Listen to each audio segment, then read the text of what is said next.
ስለዚህ ከጸጋው ወንጌል ውጪ ከሰበክን ምንድነው? እርግማን ነው። እንኳን አንተ መልአኩም ተረግሟል። እንኳን አንተ ጳውሎስ እኔ ራሱ ብጨምር እኔ ራሱ ብቀላቀል የተረገምኩ ነኝ። ሃሌሉያ። ስለዚህ ከጸጋው ውጪ ወንጌል መስበክ በክርስቶስ ኢየሱስ ከተሰራው ከተፈጸመው ከተጠናቀቀው እግዚአብሔር ከረካበት እግዚአብሔር እፎይ እሰይ ካለበት በደንብ ስሙ። በጣም ጥሩ የሚባሉ በስራዎችን ሰው በሙስና በምናምን የሚገባበትን 3-4 ስራዎችን ሰርቻለሁ። ከዛ እሰራና አቆማለሁ። እኔ ማገልገል ነው የምፈልገው። ከዛ ምን አለኝ አንድ ፓስተር፣ አንተ እርግማን አለብህ አለኝ። ለምን? ጀምሮ የማቋረጥ እርግማን አለ። ወንድሜ ጀምሬ እኮ ማቋረጦ ፈልጌ ነው፣ ወንጌል ብቻ ማገልገል ስለምፈልግ እንጂ በስራ ውስጥ ተደብቄ ከወንጌል ውጭ ላለመውጣት ነው። አይታችኋል? ጀምሮ ማቋረጥ ጀማል ያለ መጨረስ ስፒሪት ነው። ፈልጌ ነው ያቆምኩት። እኔ ለማገልገል ፈልጌ ነው።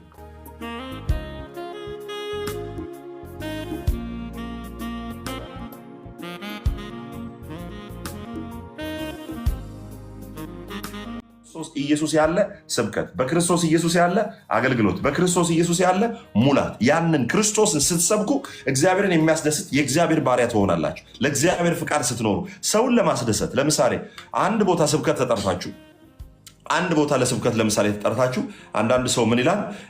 ስብከቱን ስንት ፐርሰንት ላድርግ? ስብከቱን ስንት ፐርሰንት ላድርግ? 75% ትንቢት ላድርገው፣ 25% ደግሞ እንትን መባ ስብሰባ ላድርገው ስትሉ ምንድን ነው? ፓስተሩን ለማስደሰት ነው። ፓስተሩን ለማስደሰት። ይሄ ሰውን የማስደሰት አገልግሎት ወይም ሰውን የማስደሰት ምንድን ነው? ስራ ነው የምትሰሩት ማለት ነው። ነገር ግን መጽሐፍ ቅዱስ ምንድን ነው የሚለው? ሰውን ወይስ እግዚአብሔርን ደስ እናሰኛለን? ከዛስ ሰውን ደስ ካሰኘን አለ የክርስቶስ ባሪያ አይደለንም። ስለዚህ ሰውን የሚያስደስት ስብከት የሚሰብክ ሰውዬ ካየ ያ የክርስቶስ ባሪያ አይደለም። ምን ልታደርግ ትሰማዋል? ምን ልታደርግ ትሰማዋል? ብራዘር ጴንጤ ነኝ ስላለ ኖ ጴንጤ መሆኑን የማውቀው ክርስቶስን የሚያስደስት የክርስቶስ ኢየሱስን የመስቀሉን ስራ የሚያወራ ከሆነ ለሌላ ሃይማኖት የሚመች ለሌላ እምነት የሚመች በክርስቶስ ኢየሱስ ወንጌል ላይ የሚሸቅጥ ከሆነ እርሱ የክርስቶስ ባሪያ ሳይሆን የሰው ባሪያ ነው። ስለዚህ የሰውን ባሪያ ከምትከተል የክርስቶስን ባሪያ ክርስቶስን ብቻ የሚሰብከውን ብትከተል ይሻላል። ሰው ባለፈው ምን ያስደስተዋል ብያቸዋለሁ? ባህል፣ ወግ፣ ስርዓት ያስደስተዋል። ባህል፣ ወግ፣ ስርዓት ያስደስተዋል። መልፋት፣ መጣር፣ መጋር። አንተ እኮ እንዲህ ነህ፣ አንተ እኮ እንዲህ ነህ፣ አንተ እኮ እንዲህ በጣም የጸሎት ሰው አንተን የሚያክል የለም። አይታችኋል? ከሰውየው ጸሎት ከሰውየው ከሚያደርገው መንፈሳዊ ክንዋኔ ተነሳችሁ ሰውየውን የሚያከብር ንግግር ከተናገራችሁ የክርስቶስ ባሪያ አይደላችሁ።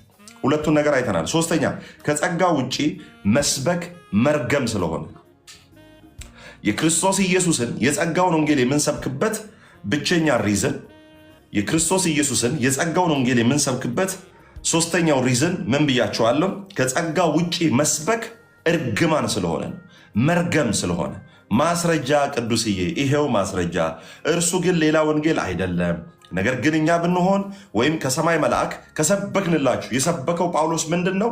የጸጋ ወንጌል ከሰበክንላችሁ ወንጌል የሚለይ ወንጌልን ቢሰብክላችሁ የተረገመ ይሁን። ስለዚህ የጸጋውን ወንጌል የምንሰብከው ለምንድን ነው? የተባረክን ስለሆነ። ከጸጋው ወንጌል ውጭ የማንሰብከው ለምንድን ነው? የተባረክን ስለሆነ ነው። ጎልያድ የፍልስጤም ምንድን ነው? ተወካይ ነው። ዳዊት ደግሞ የእስራኤል ተወካይ ነው። ጎልያድ የፍልስጤም ተወካይ ነው። ዳዊት ደግሞ ምንድነው? የእስራኤል ተወካይ ነው። አሁን በአንደኛ ሳሙኤል 17 ላይ ከተመለከታችሁ እስራኤላውያንና ፍልስጤማውያን ጦርነት ሊገጥሙ፣ ፍልስጤማውያንና እስራኤላውያን ሊያደርጉ ጦርነት ሊገጥሙ። በዚያ ጦርነት ውስጥ እስራኤል ካሸነፈች ፍልስጤም ለእስራኤል ባሪያ ትሆናለች። ምን አልኳችሁ? እስራኤል ካሸነፈች ፍልስጤም ለእስራኤል ባሪያ ትሆናለች። እስራኤል ደግሞ ከተሸነፈች ምን ታደርጋለች? እስራኤል ደግሞ ካሸነፈች ፍልስጤም ለእስራኤል ባሪያ ትሆናለች። አይታችኋል? በእንደዚህ አይነት ውስጥ ነው ያለ። ስለዚህ አሁን ጎልያድ ሲሸነፍ ሙሉ ፍልስጤም ነው የሚሸነፈው። ዳዊት ወይም ዴቪድ ሲሸነፍ ሙሉ እስራኤል ነው የሚሸነፈው። ጉዳዩ የኔሽን ጉዳይ ነው። ኪዳኑን ሲያደርጉ ይኸውላችሁ፣ ኪዳን አለ። ኪዳን አንዱ ካሸነፈ አንዱ ይሸነፋል፣ አንዱ ለባርነት ይሆናል አለ። ይሄ ኪዳኑ ነው። ሁለተኛው ኪዳኑ ደግሞ ምን አለው? ተወካይ አለው። ማስተምራችሁ ኪዳን የሚባል ኮቨናንት የሚባል ትምህርት አለ። ሰሞኑን ማስተምራችሁ ማለት ነው። አሁን ይሄንን ዝም ብዬ ትንሹን ልንገራችሁ። ኪዳኑ ምንድን ነው? እስራኤል ካሸነፈ ፍልስጤም ለእስራኤል ባሪያ፣ ፍልስጤም ካሸነፈች እስራኤል ደግሞ ለፍልስጤም ባሪያ። ይሄ የኪዳኑ ሁኔታ ነው። የኪዳኑ ተወካይ ደግሞ አለ። ሪፕሬዘንታቲቭ ኦፍ ካቨናንት አለ። ምንድን ነው? አንደኛው ማን ነው? ጎልያድ። ሁለተኛው ደግሞ ማን ነው? ዳዊት። አይታችኋል? ተወካይ። ተወካይ አለ። ስለዚህ የዳዊት መሸነፍ የእስራኤል መሸነፍ ነው። የጎልያድ መሸነፍ የፍልስጤም መሸነፍ ነው። ጎልያድ በጣም ረጅም ብዙ ክንድ የሚረዝም ሰው ነው። መጣ ቆየ፣ ረጅም ሰዓት ያገሳል፣ ረጅም ሰዓት ይናገራል፣ ይሳደባል። እስራኤልን እንደፈለገ አድርጎ ነው የሚናገረው። ስለዚህ እስራኤላውያን እንኳን ጎልያድን ሲያዩት ፈርተዋል፣ ደንግጠዋል። ለምን? አካላዊ ሁኔታ ሲታይ ያስፈራል፣ ያስደነግጣል። ሁሉም ሰው ፈርቷል፣ ተሸሽጓል። እንኳን ኖርማሉ ኦርዲነሪው ተራው ሰው አይደለም፣ እንኳን ኦርዲነሪው ሰው አይደለም፣ ሳኦል ራሱ ፈርቷል፣ ተሸሽጓል። ምንድን ነው ያለው? ጎልያድን የሚያሸንፍ ሰው ካለ፣ በደንብ ስሙ፣ ጎልያድን የሚያሸንፍ ሰው ካለ ልጄን እድርለታለሁ ብሏል። ልጅ ከተዳረለት ደግሞ ታክስ የሚባል ነገር የለውም። ልጅ ከተዳረለት ደግሞ መሬት በነፃ ያገኛል። ልጅ ከተዳረለት ደግሞ በደንብ አድርጎ ፏ ብለው ነው የሚኖረው። አይታችኋል? ኪዳኑ ያለው ማን ላይ ነው? ዳዊት ላይና ማን ላይ? ጎልያድ ላይ። ግን እስራኤል ዳዊትን ሪፕሬዘንት አላረገችም። ዳዊትን ሪፕሬዘንት አላረገችም። ማን? እስራኤል ዳዊት ነው ይኸው እኛን የሚወክለን ብለው ሪፕሬዘንት አላረጉ። ፍልስጤም ግን ጎልያድን ሪፕሬዘንት አድርጓል። 3 ቀን ሙሉ ሲያገሳ እስራኤል ሪፕሬዘንት የምታደርገው አካል የላትም። ፍልስጤም ግን ምን አድርጋለች? ጎልያድን ሪፕሬዘንት አድርጋ አቆማለች። ተወካይ አድርጋ ሪፕሬዘንታቲቭ አድርጋ አቆማለች። ማንን? ጎልያድን። በእስራኤል ጎን ግን ማንም የሚመጣ ሰው አልነበረም። እነዛ መልክ ያላቸው ቁመታቸው ዘለግ ያለ እነ ኤልያብ ሁላ ፈርተው ወደኋላ ተሸሽገው ነው ያሉት። ማንም ያልጠበቀው፣ ማንም ያላሰበው፣ ማንም በአይን ያልታየ፣ በጆሮ ያልተሰማ፣ በልብ ያልታሰበ ሰው የናቀው ዳዊት ግን ከበረሃ መጣ። ኢሳይያስ 53 ላይ መጽሐፍ ምን እንደሚል ታውቃላችሁ? የእግዚአብሔር ክንድ ለማን ተገልጧል? የሰማነውንስ ነገር ማን አምኗል? ከደረቅ መሬት እንደ ቡቃያ ስር አድጓል ይላል። ማንም ሳይጠብቀው በጣም የተናቀው በብረት የተወለደው የእኛን ኪዳን ሪፕሬዘንት አድርጎ የሚመጣ ግን ክራይስት በዳዊት ውስጥ መጥተዋል። ሃሌሉያ። ያንን እስራኤልን ወክሎ ማን መጣ? ዳዊት መጣ። ዳዊት ሲመጣ እነ ኤልያብ አላጨበጨቡለትም። ዳዊት ሲመጣ ቤተ መንግስቱ አላጨበጨበለትም። ዳዊት ሲመጣ ሳውል አላጨበጨበለትም። ኢየሱስ ሲወለድ ሄሮድስ አላጨበጨበለትም። ኢየሱስ ሲወለድ ሄሮድስ ሊገለው ይፈልግ ነበረ። ዳዊት ሲያሸንፍ ሳኦል ደግሞ ዳዊትን ሊገለው ይፈልግ ነበረ። ጉዳዩ የኪዳን ጉዳይ ነው።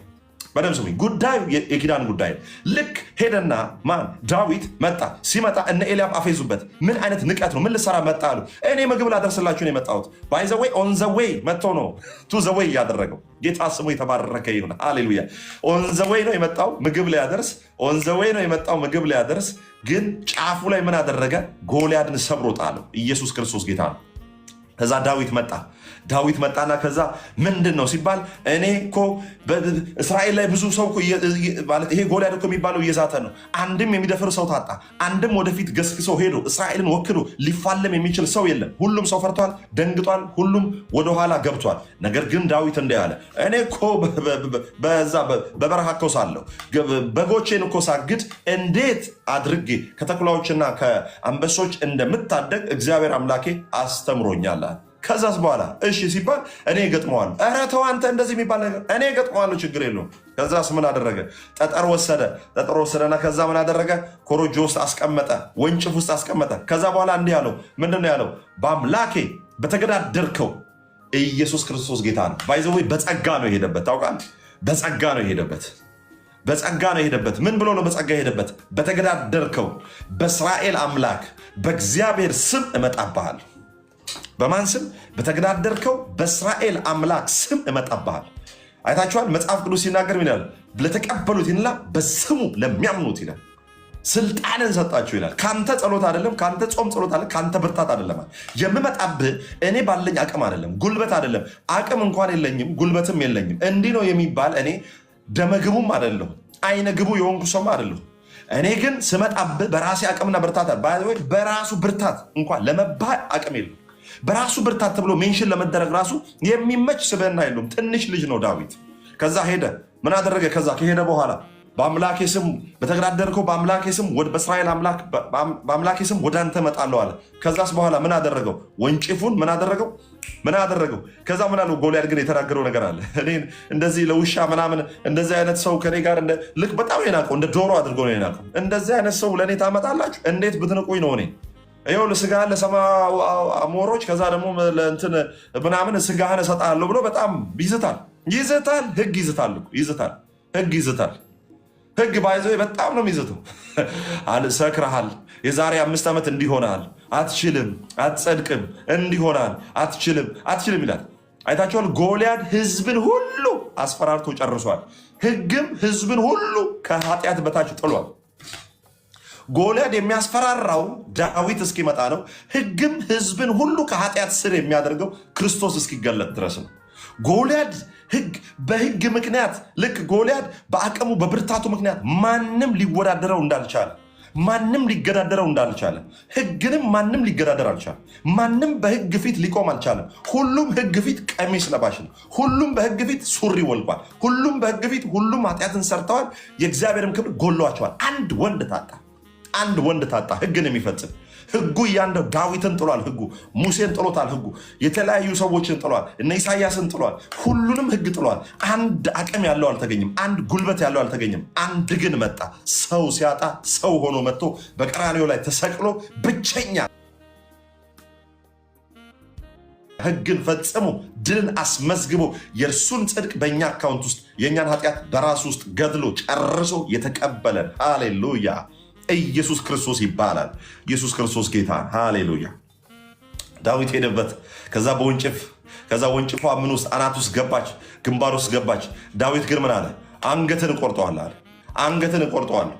ልብ በሉ፣ በዳዊት ውስጥ ኢየሱስን ነው የምንመለከተው። ሪዴምቲቭ ትራንስሌሽን ነው የምንጠቀመው። የቤዝሆት ትርጓሜ ነው የምንጠቀመው።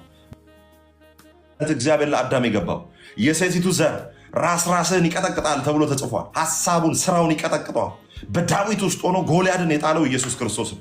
የዳዊት አቅሙ ኢየሱስ ክርስቶስ ነው። የዳዊት አቅሙ ክርስቶስ ይባላል። የእግዚአብሔር ክንድ፣ የእግዚአብሔር ኃይል፣ የእግዚአብሔር መድኃኒት፣ የእግዚአብሔር አቅም፣ የእግዚአብሔር ችሎታ፣ የእግዚአብሔር ልጅ ኢየሱስ ክርስቶስ።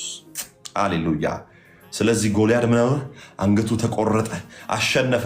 ከዛ በኋላ ያዜማሉ፣ ዳዊት 1000 ገደለ፣ ሳኦል 1000 ገደለ እያሉ እሱን ኪዳን ላይ በደንብ በሰፊው እንማራለን። አይታችኋል። ከጸጋ ውጪ መስበክ መርገም ነው የምላችሁ። በዳዊት በኩል ክርስቶስ ሰርቶ የጨረሰው፣ በክርስቶስ በኩል እግዚአብሔር ዓለማትን ሁሉ ሰርቶ በጨረሰው በዛ ኪዳን ውስጥ ከኪዳኑ ውጪ መስበክ ምንድን ነው? መርገም ነው። የኪዳናችን ተወካይ ማን ነው? ክርስቶስ ኢየሱስ ነው። እኛ የኪዳን ተወካይ አይደለንም። እስራኤልም ፈርቶ ጥግ ላይ ቆሟል። ሁላችንም ፈርተን ጥግ ላይ ቆመናል። ብቻውን ግን ቀራንዮ ላይ የወጣው ብቻውን ቀራንዮ ላይ ወጥቶ የእኛ ወኪል ሆኖ እኛን የጣለውን እኛን ያስፈራራውን ዘመናችንን ሙሉ ጻድቅ እንዳንሆን እንዳንጸድቅ ያደረገንን ጌታ ኢየሱስ ክርስቶስ መስቀል ላይ ወጣና ገደለው። ከዛ ምን አለ?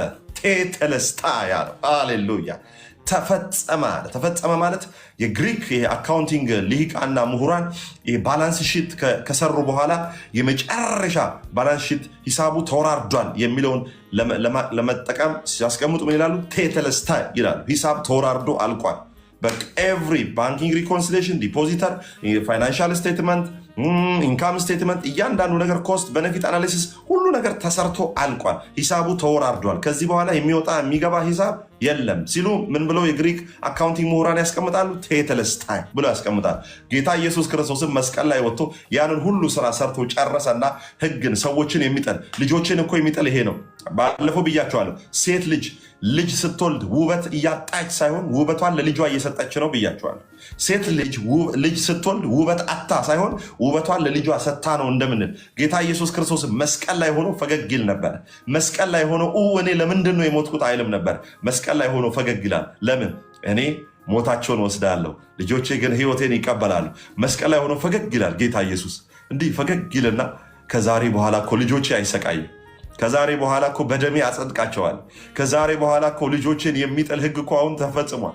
ቴቴለስታይ ሆኖላቸዋል። ከዛሬ ጀምሮ ልጆችን የሚከስ ልጆችን ወደ ኃጢአት ሁሉ የሚወስድ ምን? አሌሉያ። ህግ ምን አድርጓል? ተፈጽሟል ይላል። ኢየሱስ ክርስቶስ ጌታ። የኪዳኑ ተወካይ ማን ነው? የእስራኤል ዳዊት። የእኛ ተወካይ ማን ነው? ኢየሱስ ክርስቶስ። ሃሌሉያ። ስሙ የተባረከ ይሁን። ስለዚህ ከዚህ ከተፈጸመው ውጭ ከዚህ ከተሰራው ውጭ ምን እንስበክ? ኢየሱስ ክርስቶስ መስቀል ላይ ሰርቶ ቆይ፣ በደንብ ስሙኝ። ሁለት ነገር ባለፈው ምን ብያችኋለሁ? ሊቀ ካህኑ እግዚአብሔር አምላክ ሰውን ይቅር ካለ በኋላ ደሙ በስርየት መክደኛው ላይ ፈሶ ደሙ በስርየት መክደኛው ላይ ከፈሰሰ በኋላ ሊቀ ካህኑ ለቆ ነው የሚወጣው። ለቆ ወጥቶ መባረክ ነው ስራው። ለቆ ወጥቶ መባረክ ነው። እግዚአብሔር ህዝቡን ይቅር ካለ በኋላ ሊቀ ካህኑ ተመልሶ ሄዶ የስርየት መክደኛውን ቼክ ማድረግ አይችልም። ለምን? እግዚአብሔር ለማያዳግም ሁኔታ ምላሽ ሰጥቷል፣ ብይን ሰጥቷል። ለምን? ለኃጢአት ብይን ሰጥቷል። ደግሞ ሊቀ ካህኑ ሄዶ ተመልሶ ገብቶ ልንካ ቢል ይሞታል። ማንም ዳግመኛ የትኛውም ሰባኪ በክርስቶስ ኢየሱስ ከጸደቃችሁና በክርስቶስ ኢየሱስ ከተቀደሳችሁ በኋላ ተመልሶ ኃጢአተኛ ናችሁ ካለ ያ ሰው ትክክል አይደለም። ሊቀ ካህኑ ተመልሶ ሄዶ ይኸውላችሁ፣ አንዴ እስራኤል እኮ ለአንድ ዓመት እኮ የሚገርማችሁ ከኛ በላይ እኮ ማለት ከኛ በላይ ከአዲስ ኪዳን እኮ አማኞች በላይ እስራኤል እኮ ተዘልለው ያርፉ ነበር። በመረዳት ነው የምላችሁ፣ በመረዳት እኛማ የኛ እረፍት አይነጻጸርም ከእነርሱ ጋር። የኛ የተሻለ ዘላለማዊ ነው። እነርሱ ግን መሰዊያ ላይ ካቀረቡ በኋላ ግን ደግሞ ለአንድ ዓመት አያስቡ። ለምን? እርግጠኛ ናቸው እግዚአብሔር ኃጢአታቸውን ደግሞ እንደማያስብ። እኛስ ወይኔ የዛሬ ወር የሰራዋት ትላንት ያረኳት ነገር እንኳን አንተ ጸድቀ ድነ በስጋ እስራኤል የሆነው እንኳን ከዩም ኪፑር ቀን በኋላ ለአንድ ዓመት እስከ ቀጣዩ ዩም ኪፑር ድረስ ዘና ብሎ እየኖረ አንተ ለዘላለም እግዚአብሔር ይቅር ብሎ ከእንደገና የዛሬ ወር የዛሬ 2 ወር እያልክ ልክ እንደ ሸምሱ ሱቅ ላይ በርበሬና ቲማቲም እንደሚያበድር እንደ ሸምሱ እንትን ትጽፋለህ፣ ብድር ትጽፋለህ፣ ኃጢአትን ትጽፋለህ። ኃጢአታቸውን ደግሜ አላስብም፣ ኃጢአታቸውን ደግሜ አላስብም። ማን ነው የሚለው? እግዚአብሔር ነው ያለው። ሃሌሉያ፣ ስሙ የተባረከ ይሁን። ሃሌሉያ። ስለዚህ ምንድን ነው ኪዳኑ ተወካይ ያለው ክርስቶስ ኢየሱስ።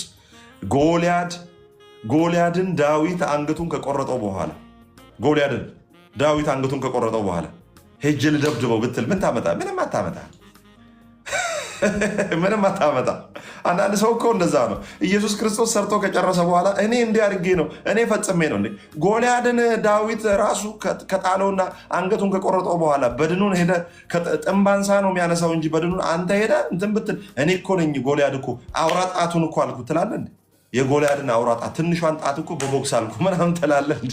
ጎልያድ ጨርሶ ታስቀምጥ ማለት ዳዊት ጨርሶ ታስቀምጦ። ዛሬም ኢየሱስ ክርስቶስ መስቀል ላይ ስራውን ሰርቶ ጨርሶ እኔ ጸልዬላት እኮ ነው፣ እኔ ተንብዬላት እኮ ነው። ባለቀ በተጠናቀቀ ስራ ላይ እኔ እኮ ነኝ እንዲያረኩላት። ኧረ እኔ እኮ ነኝ እንዲ። ተው እንጂ አባ፣ ኧረ ተው፣ ጥሩ አይደለም፣ ጥሩ አይደለም።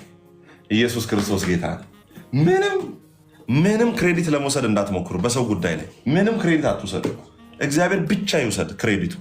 ክብር ሁሉ ሶሊዲዮ ግሎሪያ አይደለም? ማርቲን ሉተር ምን ብሏል? የመጨረሻው ሶሊዲዮ ግሎሪያ፣ ክብር ሁሉ ለእግዚአብሔር ብቻ። እኛ የሌለንበት ህይወት ማለት ነው። ከጸጋ ውጭ መስበክ ምንድን ነው አልኳችሁ? መርገም ስለሆነ። እስቲ መርገም ሰበራ ሄዶ የሚያውቅ ሰው አንዳንድ ቁጥር ይጻፍልኝ። በቅርቡ መርገም ሰበራ ሄዶ የሚያውቅ ሰው እስቲ መርገም ሰበራ ሄዶ የሚያውቅ ሰው። እኔ ድሮ መርገም ሰበራ ሄጄ አላውቅም።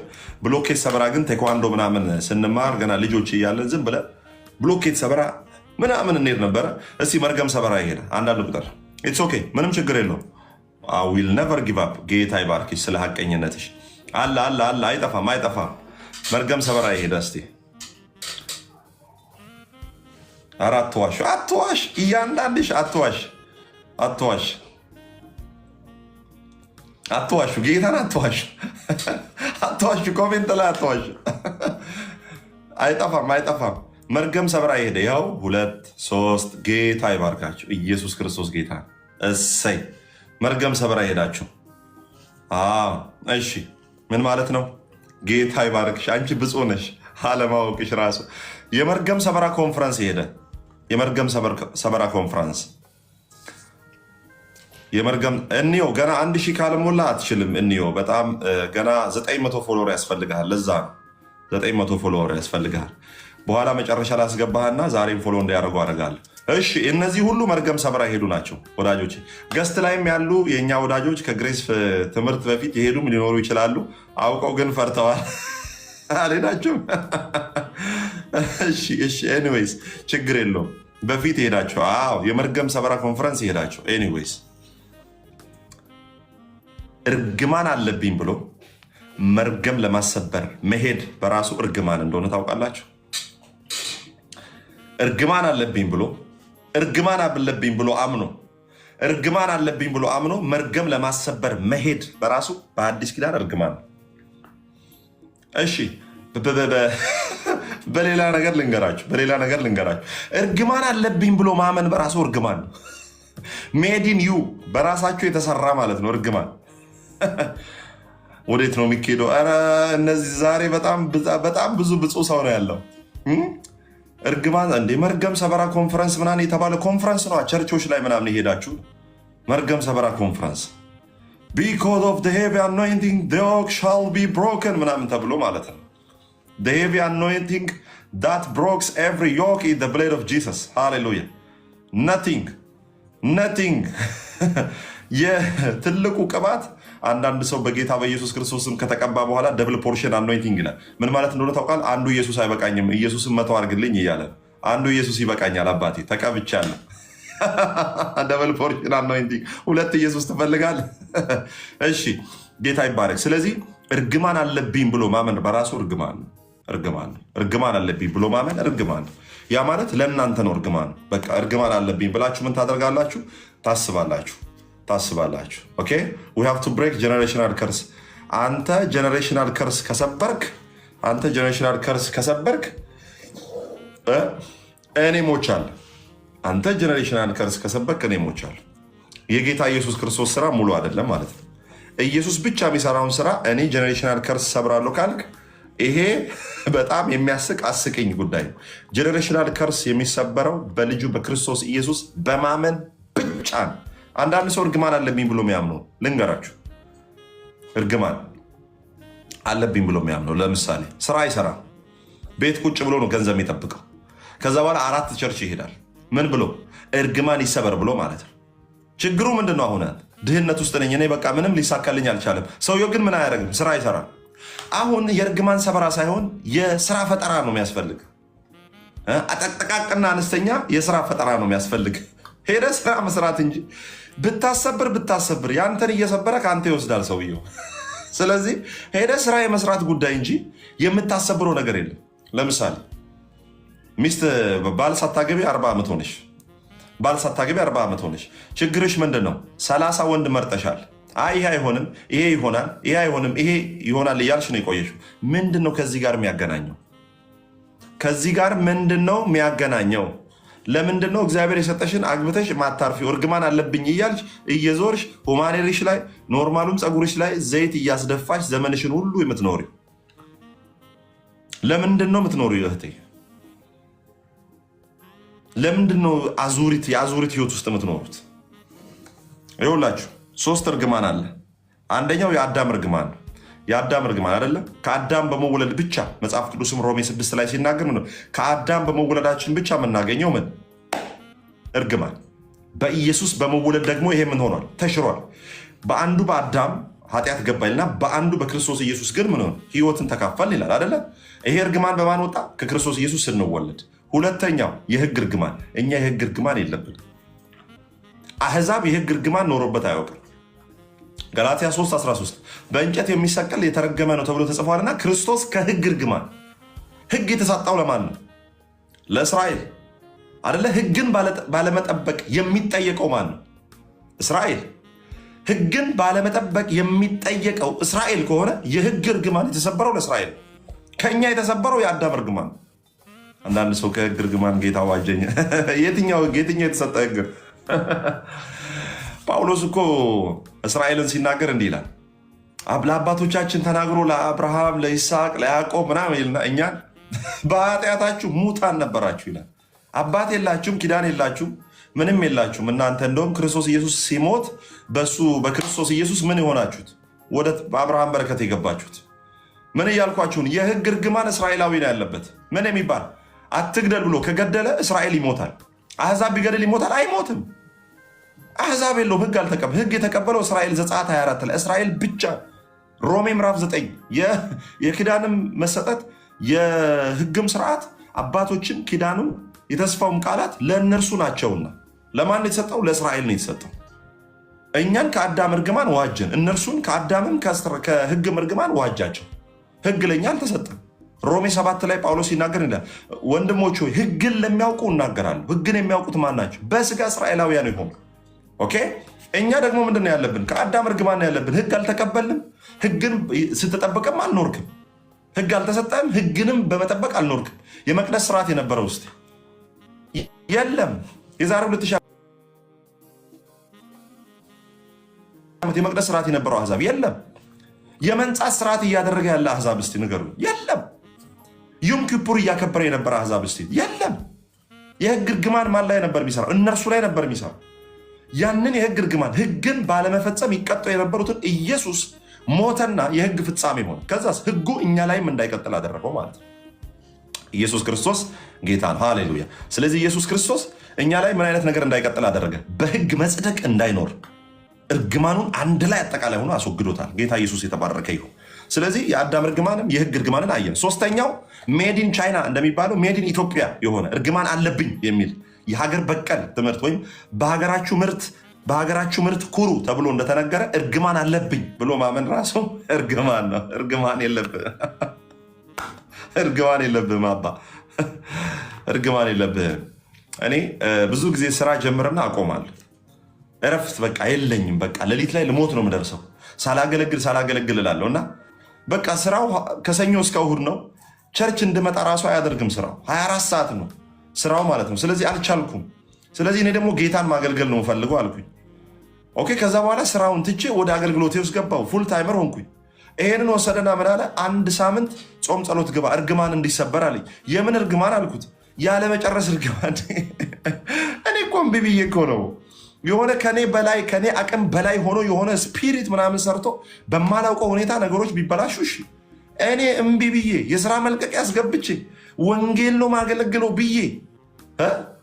ማገለግለው ብዬ እያረኩኝ ብራዘር፣ እንዴ የምን እርግማን ነው? እንደዚህ አይነት ነገሮችን እርግማን አድርገው የእኛ ትጋት አለመኖር ሰነፍ በመሆናችን ብዙ ነገር እርግማን እየተባለ ይነገራል ማለት ነው። ላያስደስታችሁ ይችላል። ምንም ላድርግ አይችልም። እንትኗን ኤክሷን እየነካ መውጣት ትችላለህ። ስሙ የተባረከ ይሁን። ሃሌሉያ። ሌላው አንድ ኢየሱስ የሞተለት አገልጋይ ኢየሱስ የሞተለትን ሰው መርገም አይችልም። አንድ ኢየሱስ የሞተለት አገልጋይ ኢየሱስ የሞተለትን ሰው ምን ማድረግ አይችልም፣ መርገም አይችልም። ምን እያልኳችሁ ነው? ከጸጋ ውጭ መስበክ መርገም ስለሆነ ብያቸዋል። ልዩ ወንጌል ደግሞ እርግማን አለብህ የሚል ከጸጋ ውጭ እርግማን አለብህ ካለ ይሄ ምንድን ነው? እርግማን ነው በራሱ። ኦኬ። አንድ ኢየሱስ የሞተለትን ሰው ኢየሱስ የሞተለት አገልጋይ መርገም አይችልም። ለእርሱ አድልቶ እርሱ ረግሞ ሰውዬ ወይም አገልጋዩ እርሱ ረግሞ በአንተ ህይወት ላይ ከደረሰ ትርጉሙ ምን እያልክ ነው? ኢየሱስ ለአገልጋዩ አድልቶ ለአንተን እየከዳህ ነው ማለት ነው። በደንብ ስማ። ለእርሱ አድልቶ አንተን እየከዳህ ነው ማለት ነው። እርሱ ሆኖ አንተን ኢየሱስ ሲረግም አስበዋል። በኢየሱስ ስም ሰምታችኋል አይደለም? ገንዘብ አልሰጥ ሲሉ ለሆነ ለአገልግሎት ምናምን በኢየሱስ ስም ረግሜሻለሁ፣ በሽታ ተከናነቢ ሲሉ በማን ስም? በኢየሱስ ስም። ስለዚህ ምን እያለ ነው?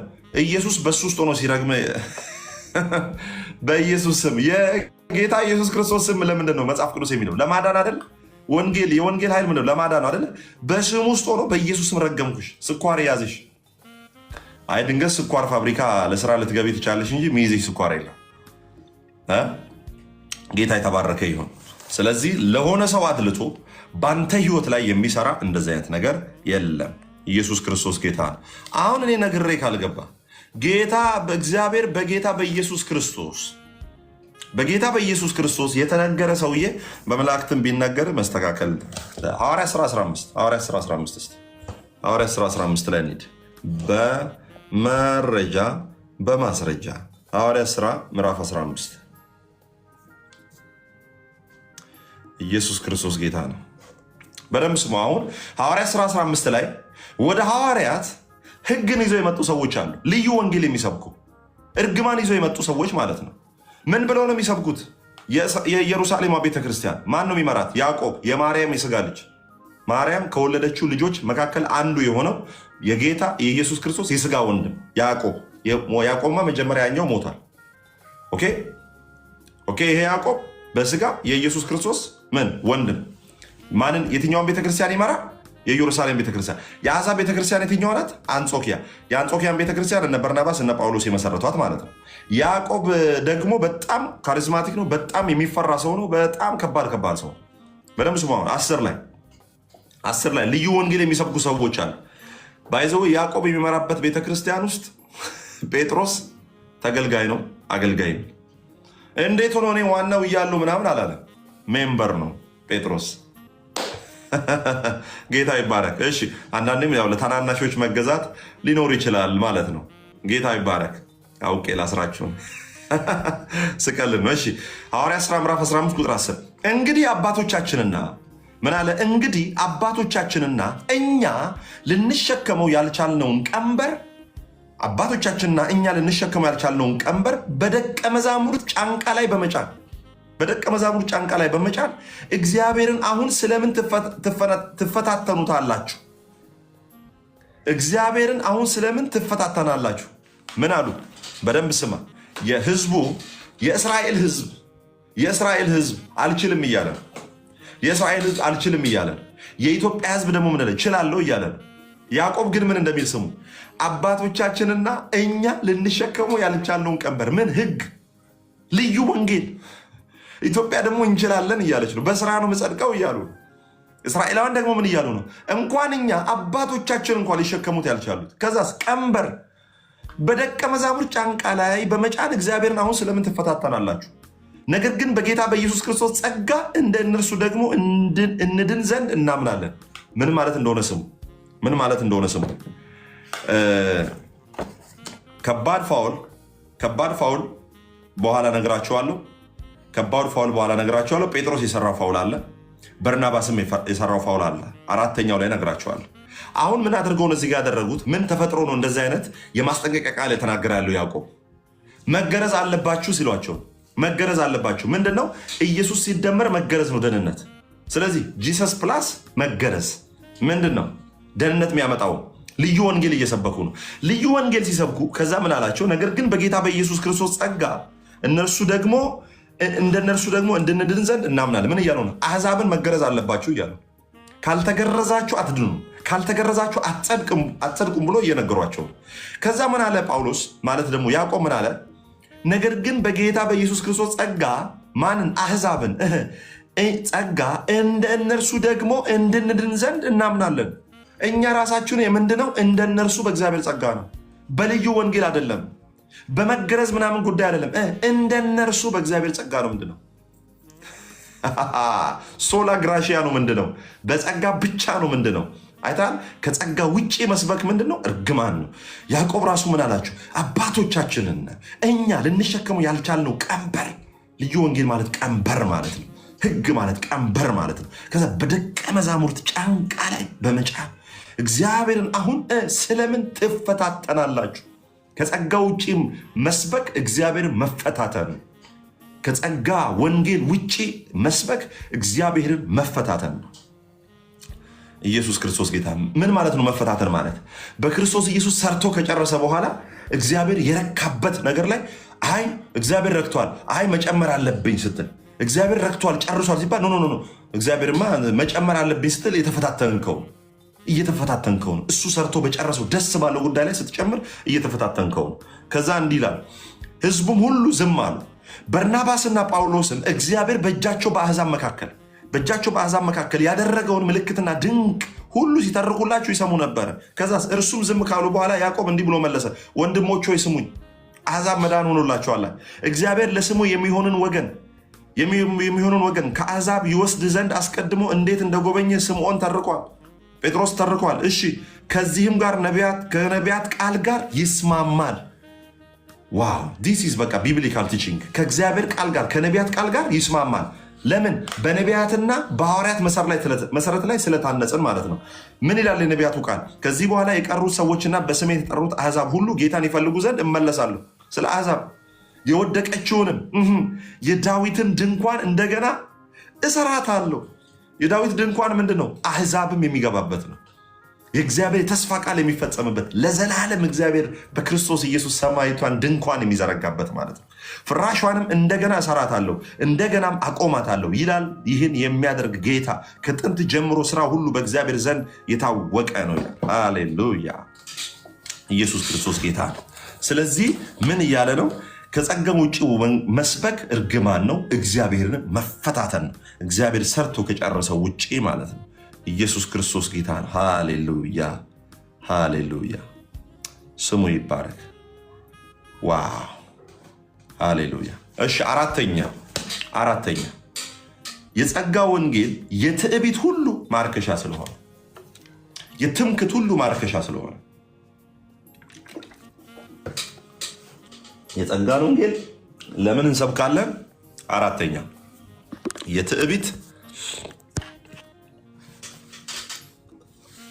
የትዕቢት የሰው አቅም የሰው ችሎታ ምን ስለሆነ? ማርከሻ ስለሆነ ገላትያ ምዕራፍ 2:11 አሁን እንዴት አድርጎ ጳውሎስ ጴጥሮስን ልኩን እንደሚነግረው ስሙ። ጴጥሮስ ልዩ ወንጌል እንዴት አድርጎ ማርከሻውን እንደወጋው አንዳንድ ኤርሚ እንደ ቡሬ ወጋ አለው ምናምን እንደሚለው ማለት ነው። እንደዛ ዶዙን ከፍ አደረገበት ጳውሎስ መጥቶ ጴጥሮስ ላይ ምን እንደሚል ስሙ። ገላትያ ምዕራፍ 2:11 ነገር ግን ኬፋ ወደ አንጾኪያ በመጣ ጊዜ፣ ወደ አሕዛብ ቤተክርስቲያን ማለት ነው። ነገር ግን ኬፋ ወደ አንጾኪያ በመጣ ጊዜ ፊት ለፊት ተቃወምኩት። ከጸጋ ወንጌል ውጭ ሲሄድ እረፍት አይሰጠውም ጳውሎስ፣ እረፍት አይሰጠውም። ምን አለ? ነገር ግን ኬፋ ወደ አንጾኪያ በመጣ ጊዜ ፊት ለፊት እድል አልሰጠውትም፣ ይፈረድበት ዘንድ ይገባ ነበርና ይላል። ጸጋ ወንጌል ከሰበከ እንኳን መልአክ አለ ጴጥሮስ ላይ ራሱ እዛው እየፈረደ ነው። ከዛው ጀመረ ጳውሎስ፣ ከጴጥሮስ ነው የጀመረው። ነገር ግን ኬፋ ወደ አንጾኪያ በመጣ ጊዜ ፊት ለፊት ተቃወሙ፣ ይፈረድበት ዘንድ ይገባ ነበር። ቅድም ገላትያ መጽሐፍ ምዕራፍ 1:6 ላይ ምን ይላል? እኔም ከሰበኩላችሁ ወንጌል ውጭ የሰበከ የተረገመ ይሆናል። ጴጥሮስ ከዛ መጥቶ የሆነ ነገር እያደረገ ነው። ምን እያደረገ እንደሆነ ነግራችኋል። ምን አደረገ? ፍርድ የተገባው ለምንድን ነው? እንዲህ ይላል 12 ላይ አንዳንድ ከያዕቆብ ዘንድ ሳይመጡ ከየት? ከኢየሩሳሌም ከእስራኤላውያን ቤተክርስቲያን ከአይሁድ ቤተክርስቲያን ከአይሁድ ቤተክርስቲያን አንዳንድ ከያዕቆብ ዘንድ ሳይመጡ ከአሕዛብ ጋር አብሮ ይበላ ነበርና። እሺ በደንብ ልንገራችሁ። ይኸውላችሁ ጴጥሮስዬ ምግብ ይበላል፣ ምሳ እራት ማለት ነው። ከዛ ከአንጾኪያ ቤተክርስቲያን አሕዛብ ጋር ይበላል። ለምን? አሕዛብ ጋር አብሮ ይበላል፣ ምንም ችግር የለውም ይበላል። ከዛ በጣም ያዕቆብን ይፈራል። ያዕቆብ መሪ ነዋል። ያዕቆብን በጣም ስለሚፈራ ልክ ከአሕዛብ ጋር እየበላ ከአንጾኪያ ደግሞ የሆኑ ሰዎች መጡ። አገልጋዮች ሲመጡ መብላት አቆመ ከአሕዛብ ጋር። ከዛ መብላት አቆመ፣ ብፁዕ ቅዱስ መጫወት ጀመረ። ዋዳሲት ሚን ኧረ እኔ ከአሕዛብ ጋር አልበላም እንደ ኧረ እኔ በፍጹም ምናምን ማለት ጀመረ። ለምን? ያዕቆብ እንዳይጭረው ነዋ። ዲኑ እኮ ያዕቆብ ነው። ያዕቆብ እንዳይጭረው ጴጥሮስ አፉን ሁላ እንዴት ጠረገ ነው። ኧረ እኔ በፍጹም ከአሕዛብ ጋር እንዴት ሆኜ ነው እንዴ? ምን እኔ ወርጄ ከአሕዛብ ጋር ምግብ ልበላች? አይሁዳዊ እኮ ነኝ እኔ። ምንም አሳስጋሪ በሆነ አንተ የአብርሃም ልጅ እኮ የይስሐቅ ያዕቆብ ልጅ እኮ ነኝ። የታላቂቷ ሀገር እኮ እንትን ነኝ ምናምን ኪዳን ያላት ምናምን። ከዛ በደንብ ስሙ። አንዳንድ ከያዕቆብ ዘንድ ሳይመጡ በደንብ ስሙ። አንዳንድ ከያዕቆብ ዘንድ ሳይመጡ ከአሕዛብ ጋር አብሮ ይበላ ነበርና በመጡ ጊዜ ግን ከተገረዙት ወገን ያሉትን ፈርቶ ያፈገፍግ ነበርና ከእነርሱ ተለየ። ልክ ከያዕቆብ ጋር ሲመጡ ጳውሎስ ላሻለ ማለት ጴጥሮስ ላሻለ ላለመያዝ ማለት ነው። ልዩ ወንጌል አይታ ልዩ ወንጌል ለአሕዛብም ጌታ እንዳልሞተ ትዕቢቱን ጴጥሮስ ታውቃለህ፣ ቆርኔሌዎስ ጋር ራሱ እንዴት እንዳስቸገረ። ጌታ ይባረክ። የአዲስ ኪዳን የአዲስ ፍጥረትን ሙሉ መገለጡን ለጳውሎስ ጌታ ስለሰጠው። እነ ጴጥሮስ እኮ አይሰብኩም ነበር። ባለፈው ምን ብያችኋለሁ? ወንጌል ኢየሩሳሌም፣ በይሁዳ፣ በሰማሪያ ከዛ እስከ ዓለም ዳርቻ ድረስ። ሐዋርያት ሥራ ምዕራፍ 6፣ ሐዋርያት ሥራ ምዕራፍ 7 በኢየሩሳሌም ማን? እስጢፋኖስ። ሐዋርያት ሥራ ምዕራፍ 8 በይሁዳ ተበተኑ ማለት ሐዋርያት ሥራ 6 እስጢፋኖስ። ሐዋርያት ሥራ ምዕራፍ 7 በይሁዳ ተበተኑ። ሐዋርያት ሥራ ምዕራፍ 8 ቤት በሰማሪያ ፊልጶስ በሰማሪያ ወርዶ ሰበከ። ሐዋርያ ሥራ ምዕራፍ 9 ወደ ዓለም ዳርቻ ማን? ጳውሎስ። አንዳንድ ከያዕቆብ ዘንድ ሳይመጡ ከአሕዛብ ጋር አብሮ ይበላ ነበርና በመጡ ጊዜ ግን ከተገረዙት ወገን ያሉትን ፈርቶ ያፈገፍግ ነበርና ከእነርሱ ተለየ። የቀሩትም አይሁድ ደግሞ በርናባስ እንኳ ይውላችሁ፣ ጴጥሮስ ብቻ አይደለም፣ በርናባስስ እንኳ በግብዝነታቸው እስከተሳበ ድረስ እስኪሳብ ድረስ ነው የሚለው። ሃሌሉያ! እስኪሳብ ድረስ ከእነርሱ ጋር አብሮ ግብዞች ሆኖ ይላል። የጸጋ ወንጌሉን ልክ ጌታ ለአሕዛብ እንዳልሞተ ከአሕዛብ ጋር መብላት እንደሌለባቸው የሆነ ነገር ሲጨምሩ ፊት ለፊት ከዛ ምን ይላል ጳውሎስ? ምን ይላል አባቴ? ጳውሎስ ምንድን ነው? የማያሳፍር ሰራተኛ ነው። የማያሳፍር ሰራተኛ ስለሆነ ጳውሎስ ምን እንደሚያደርግ ስማ። አቤሎ ወይም አማኒ ሁለተኛ ጢሞቴዎስ ምዕራፍ 2 ቁጥር 14 ታወጡልኛላችሁ። ሁለተኛ ጢሞቴዎስ ምዕራፍ 2 ቁጥር 14 በደንብ ስሙ ምን እንደሚላቸው ጳውሎስ። ነገር ግን እንደ ወንጌል እውነት እስቲ ሁለተኛ ጢሞቴዎስ ምዕራፍ 2 14 ቶሎ አንብቡልኝና ከዚህ ቃል ጋር እንዴት እንደሚገናኝ። ይህን አሳሰባቸው፣ በቃልም እንዳይጣሉ በእግዚአብሔር ፊት ምከራቸው። ይህ ምንም የማይረባ የሚሰሙትንም የሚያፈርስ ነውና። ልቀጥል። የእውነት ቃል በቅንነት የሚናገር የማያሳፍር ሰራተኛ ሆነህ የተፈተነውን ራስህን ለእግዚአብሔር ልታቀርብ ትጋ። የእውነትን ቃል ድገሙ። የእውነትን ቃል በቅንነት የሚናገር በምን የሚናገር? በቅንነት። እሺ። የማያሳፍር ሰራተኛ ሆነህ የተፈተነውን ራስህን ለእግዚአብሔር ልታቀርብ ትጋ። ቴንክ ዩ። ይሄ ማለት የኔ ፌስቡክ ላይ ቲክቶክ ላይ በጣም የምወደው ጥቅስ ነው። ከአገልግሎት አንጻር የኔ መርህ በቃ ትልቁ ጥቅሴ ማለት ነው። ምን አለ? የእውነትን ቃል አለ። የእውነት ቃል አለ፣ የሐሰት ቃል አለ አይደለ? የእውነትን ቃል አለና በቅንነት የሚናገር ቅንነት የሚለውን እንግሊዝኛውን ስታነቡት rightly dividing the word of the truth ነው የሚል not ashamed in front of God። የእውነትን ቃል በቅንነት የሚለው ቀስ ብሎ እንደዚህ መናገር ሳይሆን በትክክል ከፋፍሎ የሚያጠና ከመስቀል በፊት ከመስቀል በኋላ በጸጋው ወንጌል በልዩ ወንጌል በታት ነው። ዘመናትን በታት ነው እስከ መጨረሻ የሚጸና ይድናል። ኖ ይሄ በጸጋ ዘመን አይደለም። ይሄ በትሪቡሌሽን ፓይር፣ ይሄ በመከራው ዘመን ነው ብሎ ስካቶሎጂካል ትሩዞችን ስነ መጻታዊ እውነታዎችን ለይቶ የሚያስቀምጥ ይሄ በጸጋ ዘመን ነው፣ ይሄ የህግ ዘመን ጊዜ የነበረ ነው እያለ በትክክል ከፋፍሎ እንግሊዝኛው ከፋፍሎ ማጥናት ነው የሚል የእውነትን ቃል አለ በቅንነት የሚናገር ሲል ምን ይላል? rightly dividing the word of the truth። ያ አዲሱ መደበኛ ትርጉም በትክክል ይላል። በትክክል rightly dividing the word of the truth። ከዛም በትክክል መክፈል ደግሞ ምን ማለት እንደሆነ እዚህ ጋር መጥቶ ደግሞ ጳውሎስ ሲናገር ሰሙ። ነገር ግን አለ ጴጥሮስን እንደ ወንጌል እውነት፣ ጴጥሮስና በርናባስ እንደ ወንጌል እውነት በቅንነት እንደ ወንጌል እውነት በቅንነት እንዳልሄዱ ባየሁ ጊዜ በሁሉ ፊት ኬፋን አንዴ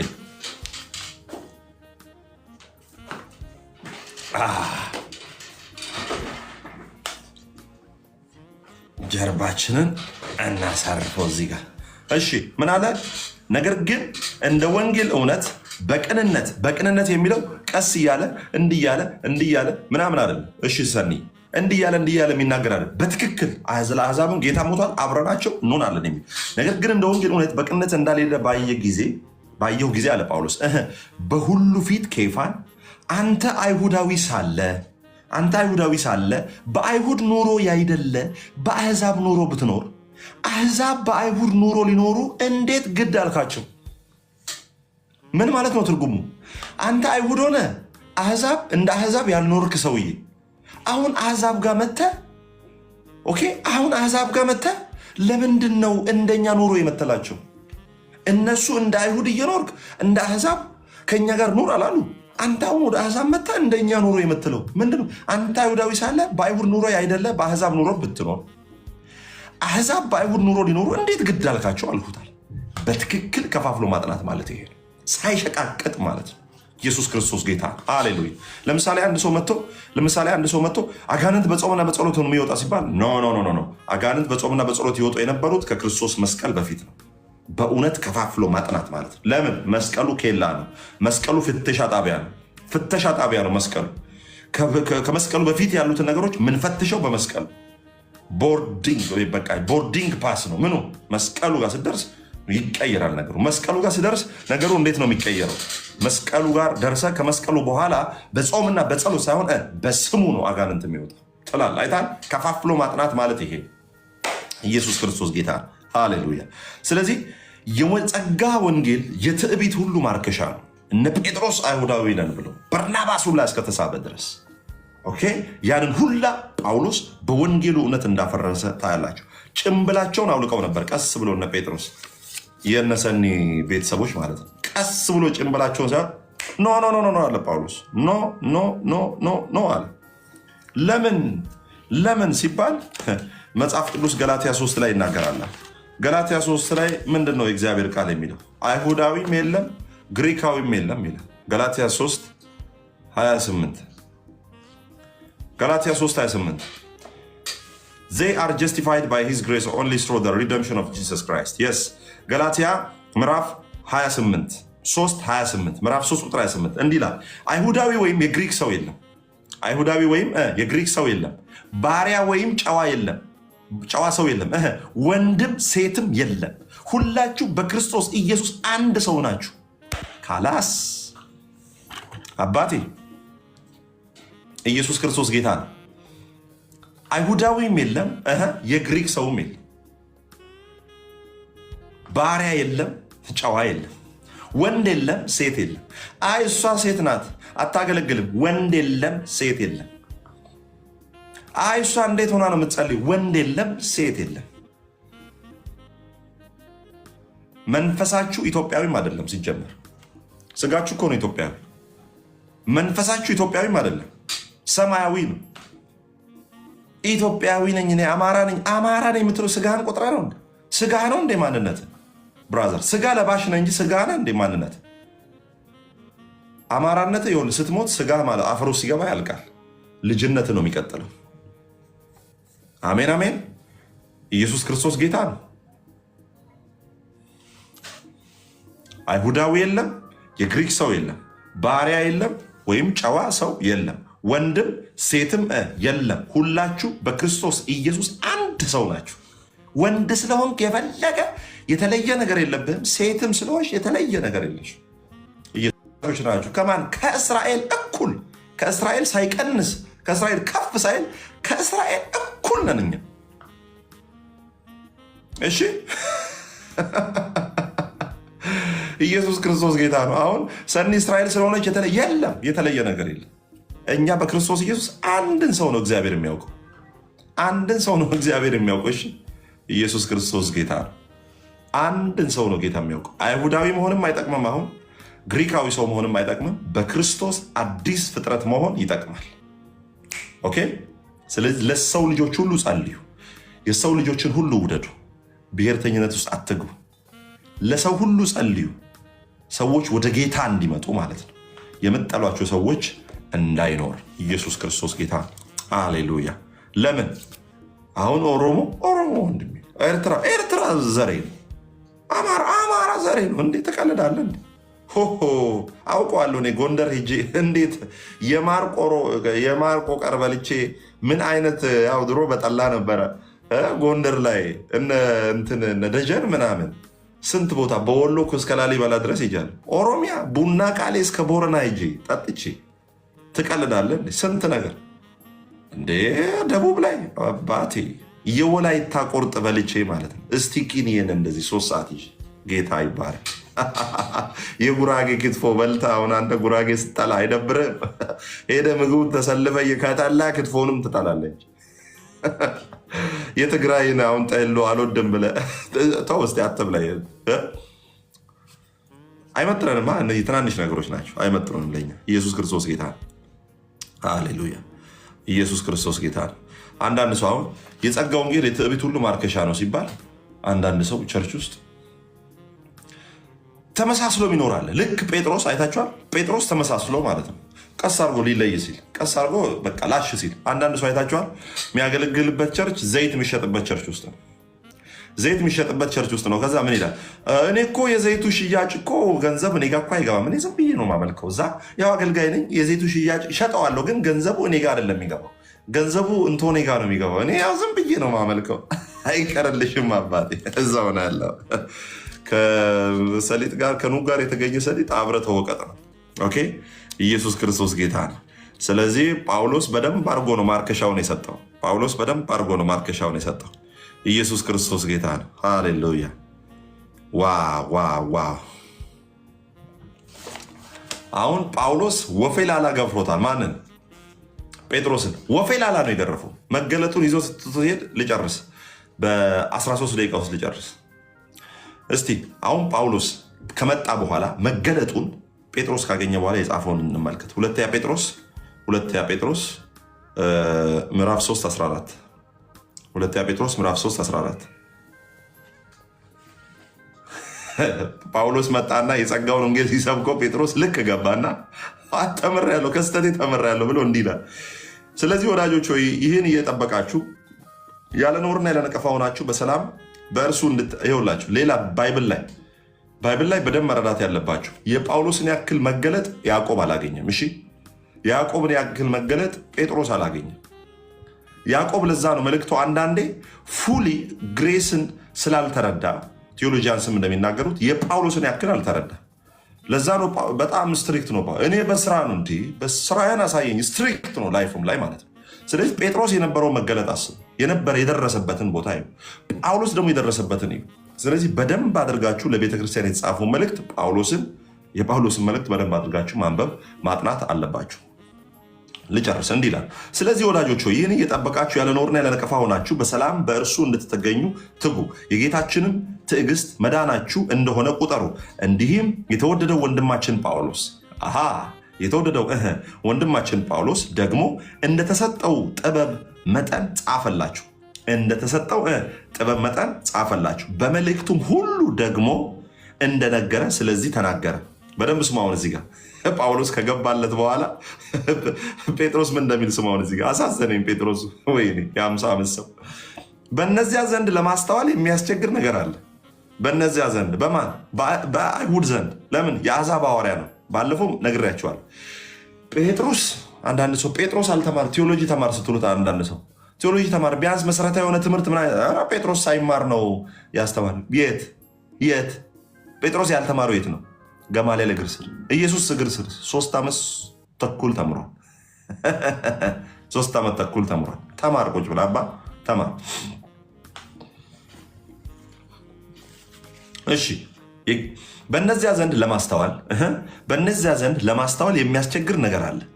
ያልተማሩትና የማይጸኑትም ሰዎች ሌሎችን መጽሐፍት እንዲያጣምሙ እነዚህን ደግሞ ለገዛ ጥፋታቸው ያጣምማሉ እያለ። ስለዚህ የጳውሎስ መገለጥ ትንሽ ከበድ የሚል ጌታ ኢየሱስ ክርስቶስ አሁን አላሸክማችሁም፣ የምነግራችሁ ብዙ ነገር አለኝ፣ ግን አሁን ልትሸከሙት አትችሉም ያለውን ለሐዋርያት ያለውን ለጳውሎስ ነው ያሸከሙ።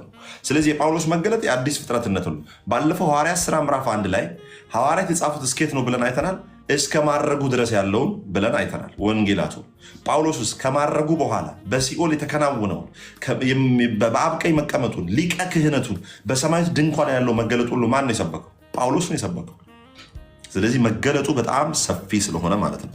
ኢየሱስ ክርስቶስ ጌታ ነው። ስለዚህ የጸጋ ወንጌል የትዕቢት ሁሉ ማርከሻ ነው። እኔ እበልጣለሁ፣ እኔ እንዲያደርጋለሁ የምትልበትን ነገር ሁሉ ምን የሚያደርግ ነው? ዜሮ የሚያደርግ ነው። ኢየሱስ ክርስቶስ ጌታ ነው። ሁሉም አገልግሎት ባለቀ በተጠናቀቀ ጊዜ የጸጋ ወንጌል ላይ የሚመሰረት ነገር ነው። አምስተኛ የእግዚአብሔር የጸጋ ወንጌል ልዩነት ስለማያደርግ እንሰብካለን። የእግዚአብሔር የጸጋ ወንጌል ልዩነት ስለማያደርግ እንሰብካለን። 2 ነው የቀረን፣ ቶሎ እንጨርስ። የእግዚአብሔር የጸጋ ወንጌል ልዩነት ስለማያደርግ እንሰብካለን። ኢየሱስ ክርስቶስ ጌታ ነው። በደንብ ስሙ። ለሚያምን ሁሉ ምን አልኩኝ? ለሚያምን ሁሉ እግዚአብሔር ክርስቶስ ኢየሱስን ለሚያምን ሁሉ እግዚአብሔር ያለው ልዩነት የሌለው እኩል ስጦታ አንድያ ልጁ ኢየሱስ ክርስቶስ ነው። ምን አልኩኝ? ለሚያምን ሰው ሁሉ እግዚአብሔር ያለው እኩል ስጦታ፣ ያልተሸራረፈ፣ ያልተቀነሰ፣ ከፍ ያላለ፣ ዝቅ ያላለ እኩል ስጦታ ኢየሱስ ክርስቶስ ብቻ ነው።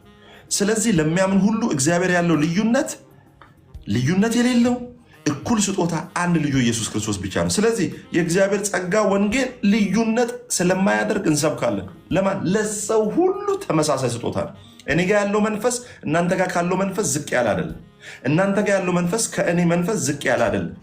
እኔ ጋር ያለው መንፈስ ከእናንተ ከፍ ያለ አይደለም። አለቃ መንፈስ የለም፣ ጭፍራ መንፈስም የለም። ሁላችን በክርስቶስ ኢየሱስ ምን አንድ መንፈስ ነው ያለን። ሁላችን በክርስቶስ ኢየሱስ አንድ መንፈስ ነው ያለን።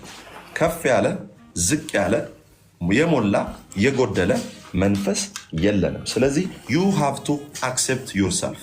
እንደተባረክ በአንተ ውስጥ ያለው ጸጋ እንደሚሰራ ብትጸልዩ እንደምትሰሙ በእናንተ ውስጥ ያለው መንፈስ ቅዱስ በአገልጋዮች ውስጥ ያለ ባለፈው በሰራሁት ቪዲዮን በደንብ ቫይራል አልወጣም። አንዳንድ ሰው ራስ ውስጥ ያለውን ኢየሱስን አያምንም። ኦኬ፣ አንዳንድ ሰው ራስ ውስጥ ያለውን ኢየሱስ አያምንም። አንዳንድ ሰው ምን አልኳችሁ? ራስ ውስጥ ያለውን ኢየሱስን አያምንም። ግንስ ሌላ ሰው ውስጥ ያለውን ኢየሱስን ነው የሚያምነው። ሌላ ሰው ውስጥ ያለው እኛ ስንጸልይ ሌላ ሰው ውስጥ ያለውን ኢየሱስን ነው የምናምነው እንጂ እኛ ውስጥ ያለውን ስለማናምን ሌላን ሰው ምን እንላለን? ሄደን ጸልይልኝ እንላለን። አይታችኋል። እግዚአብሔር ግን በጸጋ ወንጌል ለሰዎች ሁሉ ያለው ስጦታ ማን ነው? ኢየሱስ ክርስቶስ ብቻ ነው፣ ያልተጨመረ ያልተቀነሰ። ስለዚህ ጸጋ ወንጌል ሲሰበክ ምን ይሆናል? ማንንም ልዩነት አያደርግም። ለሰው ሁሉ እኩል ስለሚደርስ እሱን እንሰብካለን። ለአይሁድ፣ ለአሕዛብ፣ ለተማረ፣ ላልተማረ፣ ለድሃ፣ ለሀብታም እግዚአብሔር ያለው ሙሉ ስጦታ ማን ነው? ኢየሱስ ክርስቶስ ነው። ማንም ከእናንተ የተሻለ ጽድቅ የለውም። ማንም ከእናንተ የተሻለ የኢየሱስ ክርስቶስን ስም የመቀበል ጸጋ የለውም፣ ጽድቅ የለውም፣ ቅድስና ተቀባይነት የለው። አንዳንድ ሰው እግዚአብሔር እንደኔ የሚወደው ሰው የለም ምናምን የሚል ሰው አለ። ውሸት ነው። አይወድህም።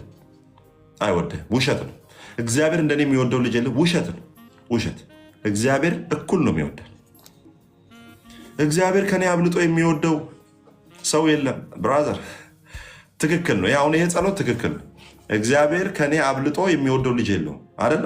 ግን እንደኔ የሚወደው ልጅ አለ። ገብቷችኋል? እግዚአብሔር ከኔ አብልጦ የሚወደው ልጅ የለውም። ግንስ እንደኔ የሚወደው ልጅ አለ። አሜን።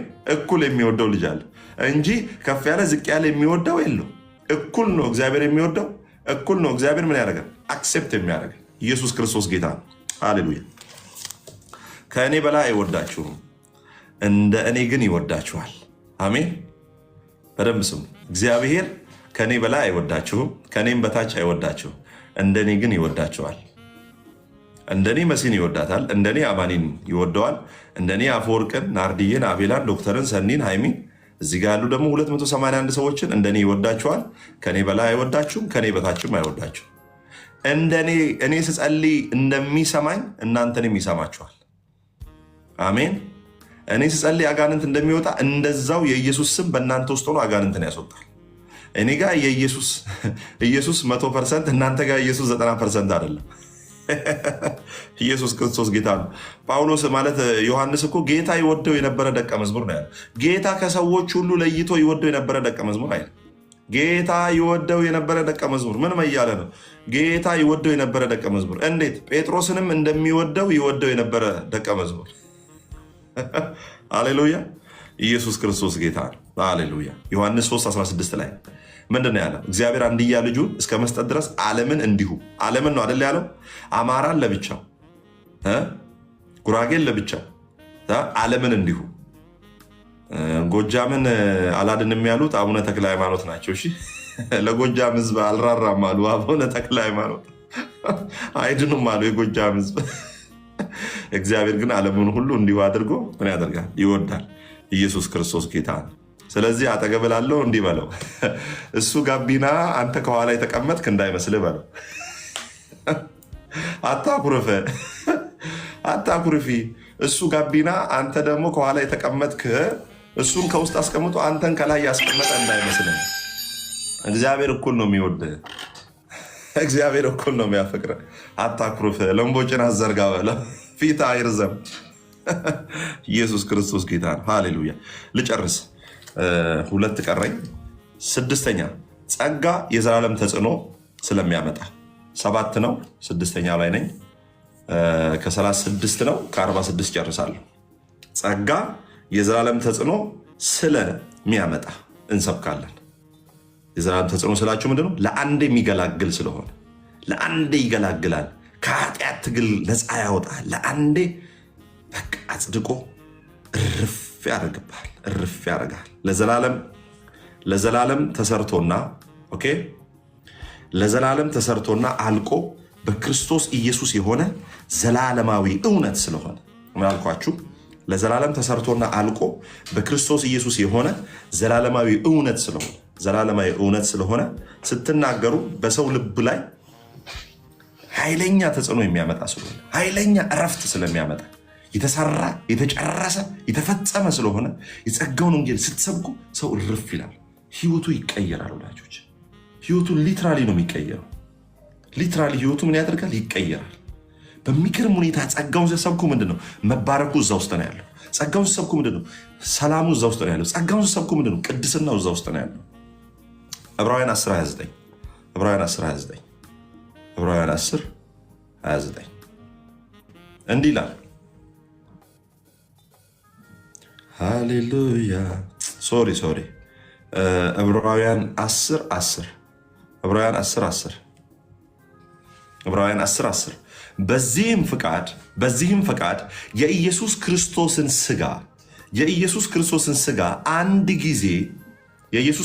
ሥጋ አንድ ጊዜ በማቅረብ አንድ ጊዜ ፈጽሞ በማቅረብ ተቀድሰናል።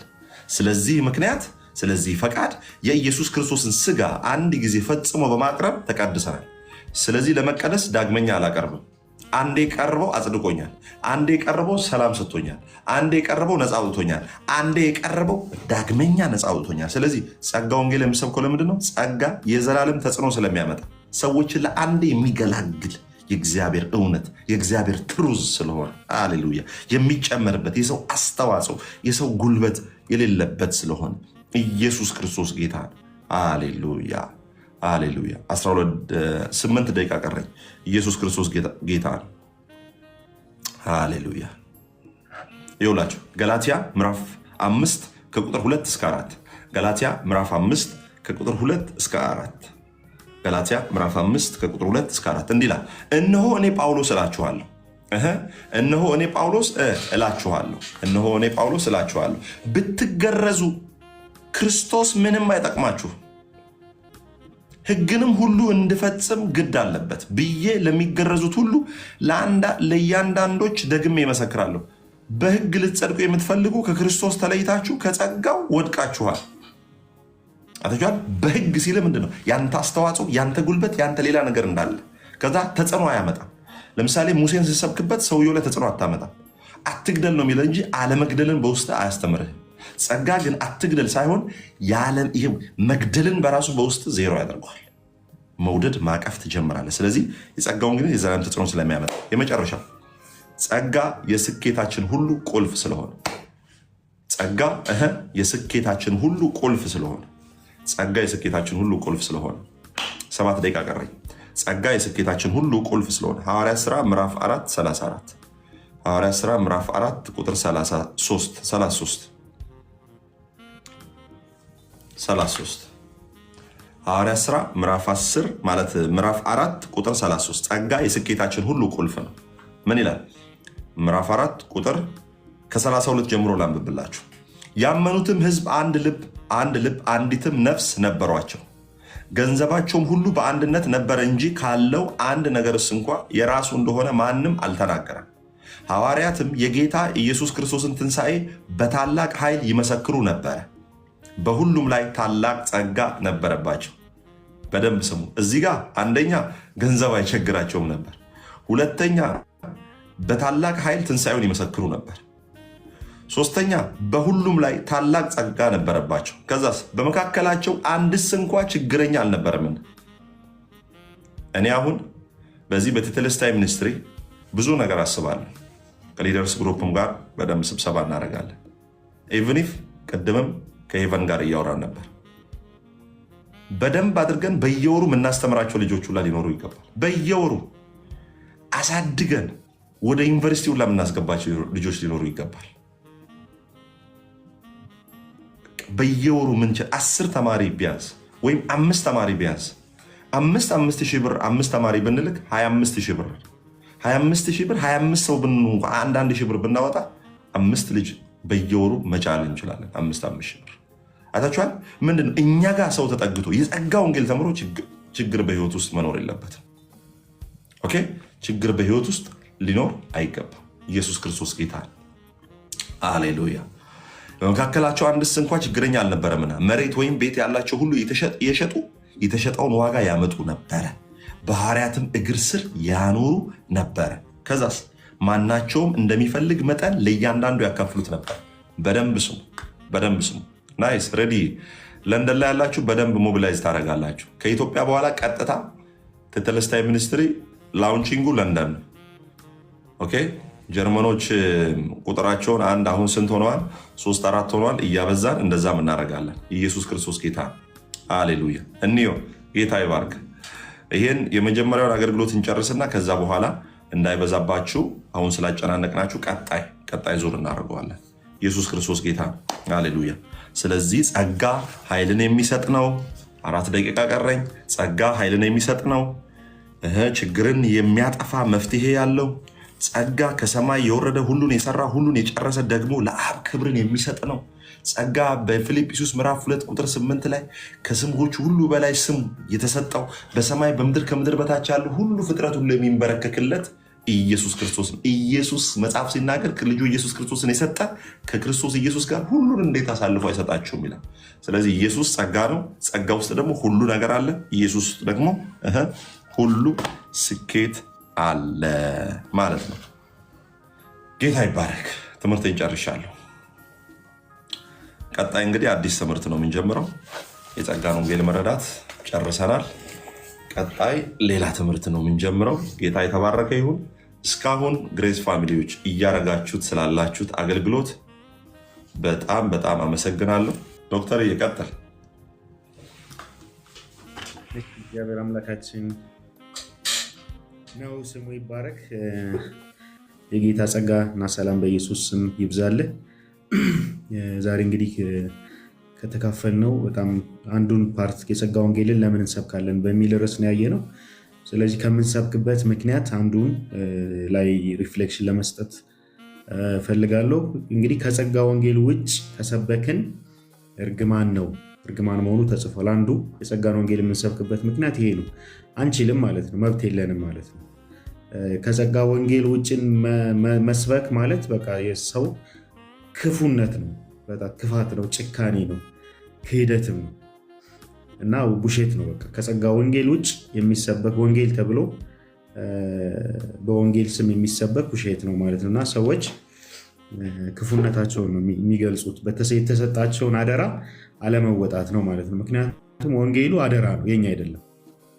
እኛ መቀበል እንጂ መቀየር አንችልም። የተሰጠንን ወንጌል ተቀብለን ማስተላለፍ እንጂ ቀይረን እንደፈለግን ማድረግ የማንችለው አደራ ነው የተሰጠን ማለት ነው። ስለዚህ ለጸጋ ወንጌል ታማኝ መሆን አለብን። ካልሆነ ግን ያው እርግማን ነው ማለት ነው እና የዳንበት የተሰጠን መስበክ የምንችለው አንድ አማኝ ወይም አንድ አገልጋይ መስባክ የሚችለው ብቸኛ ወንጌል የጸጋ ወንጌል ነው ማለት ነው። ከዚህ ውጭ የሚሰበክ ያው የእግዚአብሔር ወንጌል አይደለም ማለት ነው። ስለዚህ ይሄ ትህትናን ይጠይቃል። ራስን ዝቅ ማድረግ፣ ለእግዚአብሔር መገዛት፣ ጌታ ኢየሱስ ክርስቶስን መውደድ እና የእግዚአብሔር ልጆች መውደድ ይጠይቃል የጸጋን ወንጌል ለመስበክ ማለት ነው። ስለዚህ እግዚአብሔርን የሚወዱ የእግዚአብሔር ልጆች የሚወዱ ለተሰጣቸው ኃላፊነት እግዚአብሔር ለሰጣቸው አደራ ታማኝ የሆኑ ሰዎች ብቻ የሚሰብኩት ወንጌል ነው ማለት ነው። ስለዚህ ከዚህ ውጭ የሚሰብኩት እግዚአብሔርን አይወዱም፣ ጨካኞች ናቸው። ምክንያቱም በክርስቶስ ኢየሱስ ተሰርቶ ያለቀውን ስራ እነሱ አላለቀም፣ ይህንን ጨምሮ ማንችለውን ነው እየሰጡን ያሉት፣ ማንችለውን ነው የሚሰጡት እና ዝም ብሎ ህይወታችንን የድካም ነው የሚያደርጉት ማለት ነው። እንዲያውም ሰው አሁን አንዱ የሚከራከሩበት ሀሳብ ያው ለኃጢአት ነፃነት ይሰጣል ነው። ግን ለኃጢአት ነፃነት የሚሰጠው ህግ ሲሰበክ ነው። የጸጋ ወንጌል የሰማ ሰው ኃጢአትን ሊያስብ አይችልም ማለት ነው። እንዲያውም ከኃጢአት ውስጥ ካለበት ህይወቱ እያደገ እያበራ የሚያስኬድ ትክክለኛው ብቸኛው ነፃነትን፣ ኃይልን፣ ጉልበትን የሚሰጥ ወንጌል ነው። ስለዚህ ከዚህ ውጭ ከጸጋ ወንጌል ውጭ ሌላ የምንናገረው የምንሰብከው የለንም። እግዚአብሔር ይመስገን። ቴንኪ ወንድምነት፣ ጸጋ ይብዛልን። ሁላችሁም የጌታ ሰላም ጸጋ ይብዛላችሁ። ዶክተር እየጸጋ ይብዛል። በጣም ድንቅ ነው። እኔ አልነበረም የላኩልህ ዛሬ ሰኒን ሳታውቅ የላከች ግን ያው መግባት ደስ ብሎኛል። ጨርሰ ነበር? ዛሬ ስራ አለኝ ብላ አስፈቅደ ነበር። ደስ ይላል። አይ ሰኒም ትልቅ ስራ ነው ያደረገችው። አሪፍ፣ በጣም ደስ ይላል። ጸጋ ይብዛልህ። የኢትዮጵያ የቴሌስታይ ሚኒስትሪ ወይም የአገልግሎታችን ዋና በዛ አስተባባሪና አገልጋዮቹ ዶክተር አቤልና አቤል ናቸው። አማኒም አፈወርቅም አሉ። እነሱ ማግኘት ትችላላችሁ። እሺ ሚኪ፣ ኢትዮጵያ ያለን አገልግሎት እንግዲህ እኔ አልደርሳለኝ ወዳጆች፣ ቀኑ 10 ቀን ነው የሚቀረኝና አልደርሳለ። ጌታን መቀበል የምትፈልጉ ሰዎች አሁን በዚህ ትምህርት ላይ እስቲ 1 ደቂቃ እንዲደስታችሁ። ጌታን መቀበል የምትፈልጉ ሰዎች አንዳንድ ቁጥር ጻፉልኝ። አንዳንድ ቁጥር ወንጌሉን ሰምተናል፣ ከእናንተ ጋር ህብረት ማድረግ እንፈልጋለን የምትሉ ሰዎች አንዳንድ ቁጥር እስቲ ጻፉልን። ዶክተርዬ ጸጋ ብዝት ይበልልን። በደንብ አድርገን እንሰራለን። ጥሩ እየሄደ ነው አገልግሎታችን፣ በደንብ አሪፍ እየሄደ ነው። ብዙ ነገሮችን እግዚአብሔር እያስተካከለ ነው። ኢትዮጵያ ደግሞ በደንብ ብዙ ነገሮች ሄደን ደርሰን የሰራንባቸውን የሰጣችሁን ገንዘብ ምን ስራ ላይ እንደዋለ ኢች ኤንድ ኤቭሪቲንግ በደንብ አድርገን እናሳውቃችኋለን። በደንብ ብዙ ፕላን እናወጣለን። ፕሮግራሞችን አውተን እናሳውቃችኋለን። ሚዲያ ክፍልም በደንብ ይሰራላችኋል። ጌታን መቀበል ፈልጉ አንዳንድ ቁጥር ጻፉ። ሌላው ደህንነት ያልተማራችሁ ሰዎች እና ሃይሚን አግኙ እና አማኔን። ደህንነት ያልተማራችሁ ሰዎች አንዳንድ ቁጥር ጻፉ። እነሱ ደግሞ ወዲያው ቶሎ ግሩፕ ውስጥ ያስገቧቸዋል። ደህንነት ያልተማራችሁ አንዳንድ ቁጥር ጻፉ። ጌታ መቀበል የሚፈልግ ሰው አለ ዛሬ ኪዳን መግባት የሚፈልግ ከእናንተ ጋር በዚህ በጸጋ ወንጌል እውነት የሚል ሰው ካለ አንዳንድ ቁጥር ጻፉልን። ዶክተር እያረፍ በል። ጌታ ኢየሱስ ይባርክ። ጸጋ ብዝት ይበልልን። ሃሌሉያ። እሺ ሃይሚ ናችሁ። ጸጋ ይብዛላችሁ። ከታች መልስ እየመለስኩ ነበር። ከመልሱ ልጀምር ከይቅርታ ጋር ጸጋ የሚል ጥያቄ ታይፕ እያደረኩ ነው እንትን ያልኩትና አማራጭ የለንም። ምክንያቱም የዳነው በጸጋ ነው። በጸጋ ብቻ ነው የዳነው። ጸጋ የሚሉት ነገር ኃጢአት ካባባሰ እንግዲህ ህግን መሞከር ነው። ስለማንችል ነው የተሰጠን እና ጭራሽ እንደማንችል አውቆ ህጉን መፈጸም እንደማንችል አውቆ አንድ ልጁን ነው የሰጠን። አንድ ልጁን እና ኃጢአት የሌለበትን ኃጢአት የማያውቀውን አንድ ልጁን ስለኛ ኃጢአት አደረገው። ከዛ በእኛ ቦታ ኃጢአት አደረገውና ከዛ በኋላ በመስቀል ላይ ኃጢአትን ቀጣው እግዚአብሔር እና ኃጢአትን ቀጥቶት ከዛኛ ደግሞ ነፃ ናችሁ ተባልን። ከዛ የምንድነው በጸጋው ነው፣ ያ በተሰራው ስራ ማለት ነው። እንጃ ጸጋ የምትለው ቃል ምን አይነት ለምን እንደዚህ ከኃጢአት ጋር የት ጋር ወስደን እንደምናገናኛት እኔ ግራ ነው የሚገባኝ። ምክንያቱም እንደውም ህግ ባልኖረ ኃጢአትን ባላወቅኩ ነበር። አትስረቅ ስለተባለን ለመስረቅ እንጓጓለን እንደውም ማለት ነው። እና ህግ ባይኖር ኖሮ እንደውም ኃጢአትን ይሄ መስረቅን እንደዚህ በጣም እንደውም ክሬቭ እንድናደርግ በቃ ለማድረግ እንድንጓጓ ነው የሚያደርገን ህግ።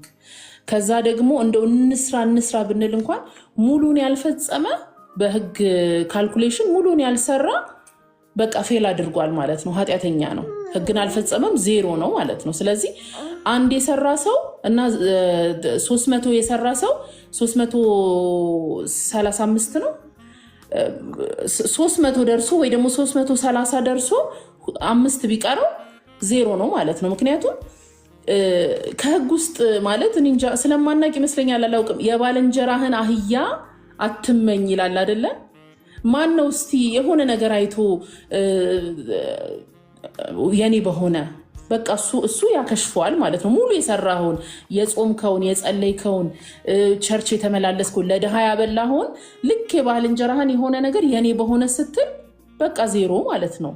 ይሄ ነው የሚያጓጓን። እኔ ማለት እግዚአብሔር ጸጋ ያብዛልን፣ ብቻ ጸጋውን ያብዛልን፣ አቅም ይስጠን። ጸጋውን የተሰራ የተባልነውን ነገር ኖ እሰራለሁ እታገላለሁ ከሚል መከራ እግዚአብሔር ይገላግለን ለማለት ነው።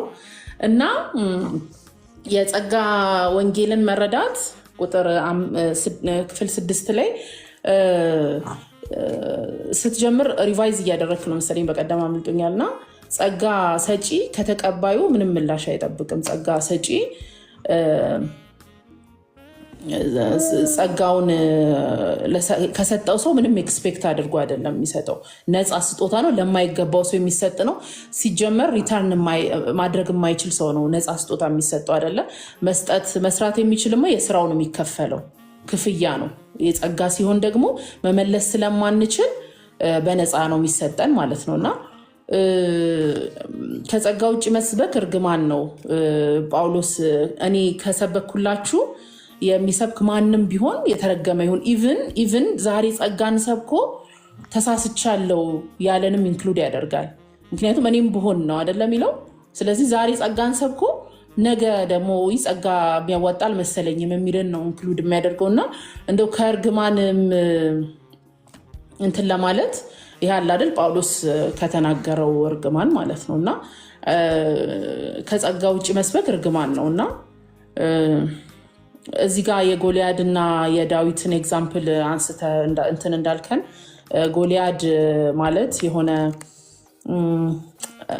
የሚሸነፍ የማይመስል የሚያሸንፈው ኤግዛክትሊ ማለት ሊያሸንፈው የሚችል ራሱን ፊት የሚያደርግ ወይም ጸጋ ካልመጣ በስተቀር ዳዊትን የጸጋ ምሳሌ እንዳደረግ ነው ማለት ነው። ካልመጣ በስተቀር የሚያስፈራራ ሊያልፈው የማይችል ሊጥለውም የማይቻል ግን ጸጋ ማለት አሁን የዳዊትና የጎልያድን ፊዚካል ልዩነታችንን ስናይ በጣም ትንሽ ልጅ ነው። እንደውም ፊቱን አይቶ በጣም ትንሽ መሆኑን አይቶ ናቀው ይላል አይደለ መጽሐፍ ቅዱስ እና ንቆት ነበረና ጸጋም እንደዛ ነው አይመስልም። ኃጢአትን ማሸነፍ የሚችል አሁን የኔን ኃጢአት አንዳንድ ሰው አሁን የኔን ኃጢአት እንደው እግዚአብሔር ያጥበዋል ወይ ደግሞ አሁን ምን አይነት ጥያቄ ሰምቻ ቃለሁኝ። ኦኬ እሺ እኛ እየሞከርን ነው፣ ቢያንስ ንስሐ እንገባለን።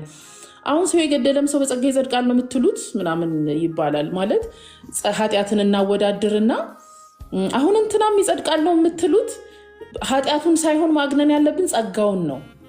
ጸጋው ማይችለው የለም ነው እንጂ እያለን ያለ ነው ኃጢአትን እያወዳደር ወይም ደግሞ እቺ ኃጢአት ትችላለች ማለት ከክርስቶስ ደም የሚበልጥ ኃጢአት የለም። በቃ ከክርስቶስ ደም በላይ ሆኖ የሚችለው ኃጢአት የለም። ሁሉንም ኃጢአት ነው፣ የእድሜ ልክ ኃጢአታችንን ነው ክርስቶስ በመስቀል ላይ የተሸከመው ማለት ነውና አይሰማም እንዴ? we couldn't hear her ያለኝ ነው እንየው። እሺ እሱ ኔትወርክ ነው። ቀጥሉ።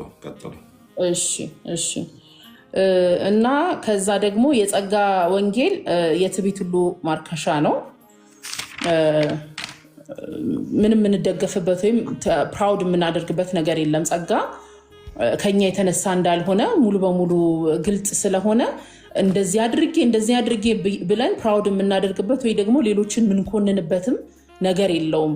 ይሄ በቃ ሰዎች ላይ ስራችንን አግንነን አሳይተን እናንተ ደግሞ አትችሉም በቃ ወይ ደግሞ እንደኔ ለመሆን ሞክሩ የምንለው ምንም ነገር የለም። ምክንያቱም ተጨርሶ የተሰራ ፊኒሽድ ወርክ ኦፍ ክራይስት ነውና ክርስቶስ ፈጽሞ ጨርሶ ከሰራ በኋላ እንኩ ተብሎ የተሰጠን ፉል ፓኬጅ ነው፣ ጊፍት ነው። በቃ ፉል ፓኬጅ ነው፣ ሙሉ በሙሉ የተጨረሰ የሚጨመርበት የሌለው የሚቀነስበት የሌለው ነው ጸጋ ማለት። ስለዚህ ፕራይድ እዚህ ጋር የሰው ፕራይድ እኔ እንደዚህ አድርጌ እኔነት ምናምን አይመጣም ማለት ነው። ምክንያቱም ሙሉ በሙሉ ተጨርሷል። እኛ እሱን ማስተማር አምነን ለራሳችን ተቀብለን በህይወት መኖርና ከዛ በኋላ ደግሞ በህይወታችን እየኖርን ሌላውን ደግሞ የጸጋ ወንጌል ተጠቃሚ እንዲሆን ጸጋውን መናገር በራሱ ምንም እንደማይችል የደከመው ሰው እንደውም ይሻላል ሞክራለሁ የሚል ሰው ነው ባይዘው የሚያስቸግረው። የደከመው ሰው በቃ አልችልም እኔ እግዚአብሔር ይርዳኝ የሚል ሰው ጸጋ አለው ማለት ነው። ጸጋ እንዳለው ይገባዋል። ከዛ በኋላ ነፃ ነው ማለት ነው። ጸጋ የዘላለም ተጽዕኖ የሚያመጣ ነው። እሱም ብቻ ልናገርና ልጨርስ ስለሌሎቹ እና ጸጋ የዘላለም ተጽዕኖ የሚያመጣ ስለሆነ ነው የጸጋን ወንጌል የምንሰብከው። ሌላኛው ሰውን የጸጋ ወንጌል ነፃ ሲያወጣ ወይ ደግሞ በጸጋ ወንጌል የሰው ህይወት ተቀየረ ነው ማለት ተጽዕኖ ለዘላለም ነው። አንድ ጊዜ በጸጋ ወንጌል ያመነ ሰው ራሱን ክርስቶስን ወደ መምሰል እያስለመደ እየጠነከረ መጽሐፍ ቅዱስ እየተማረ ከዛ በኋላ እያደነቀው ደግሞ ማለት እኔን ተቀበልከኝ የሚለው ነገር ገርሞት ክርስቶስን እያደነቀ በክርስቶስ ኢየሱስና በጸጋው ወንጌል ውስጥ መጽሐፍ ቅዱስን እየተማራንም እያደገ ይመጣል እንጂ ወደ ኩነኔ ወደ ፍርድ ቅድም እንዳልነው ይሄ እርግማን ወደ መስበር ከዛ በኋላ የእንትን እርግማን እያለ እርግማን እየቆጠረም አይኖርም። በቃ ስለተሰበረለት ነፃነቱን እያጣጣመ ከዛ በኋላ ክርስቶስን ወደ መምሰል እያደገ በቃ በሰላም ነው የሚኖረው ማለት ነውና ለዘላለም ነው። አንዴ ዘላለማዊ ተጽዕኖ ነው በህይወታችን ላይ የሚያመጣው ኢምፓክት አንድ ጊዜ መጥቶ ከዛ በኋላ ደግሞ የምናሻሽለው ኢምፕሮቫይዝ የምናደርገው ነገር የለም። አንድ ጊዜ ለዘላለም ነው ነፃም የሚያወጣን። ከዛ በኋላ ያን ህይወት ኤክስፒሪየንስ እያደረግን በኖርን ቁጥር በጣም ህይወታችን እያማረ እየተስተካከለ ምናምን ነው እንጂ የሚመጣው ወደኋላ የምንመለስበት ምንም ነገር የለም። ጸጋ ይብዛላችሁ። አመሰግናለሁ። ተባረክ ሀይሚ፣ ጸጋ ይብዛልሽ። ተባረኩ። ሃሌሉያ። ድንቅ ነው። በጣም በጣም ድንቅ ነው። እችን ልጅ አውቄ ነው ያስገባሁትኝ እና ሰላም፣ እንዴት ነሽ? ደህና ነሽ ወይ?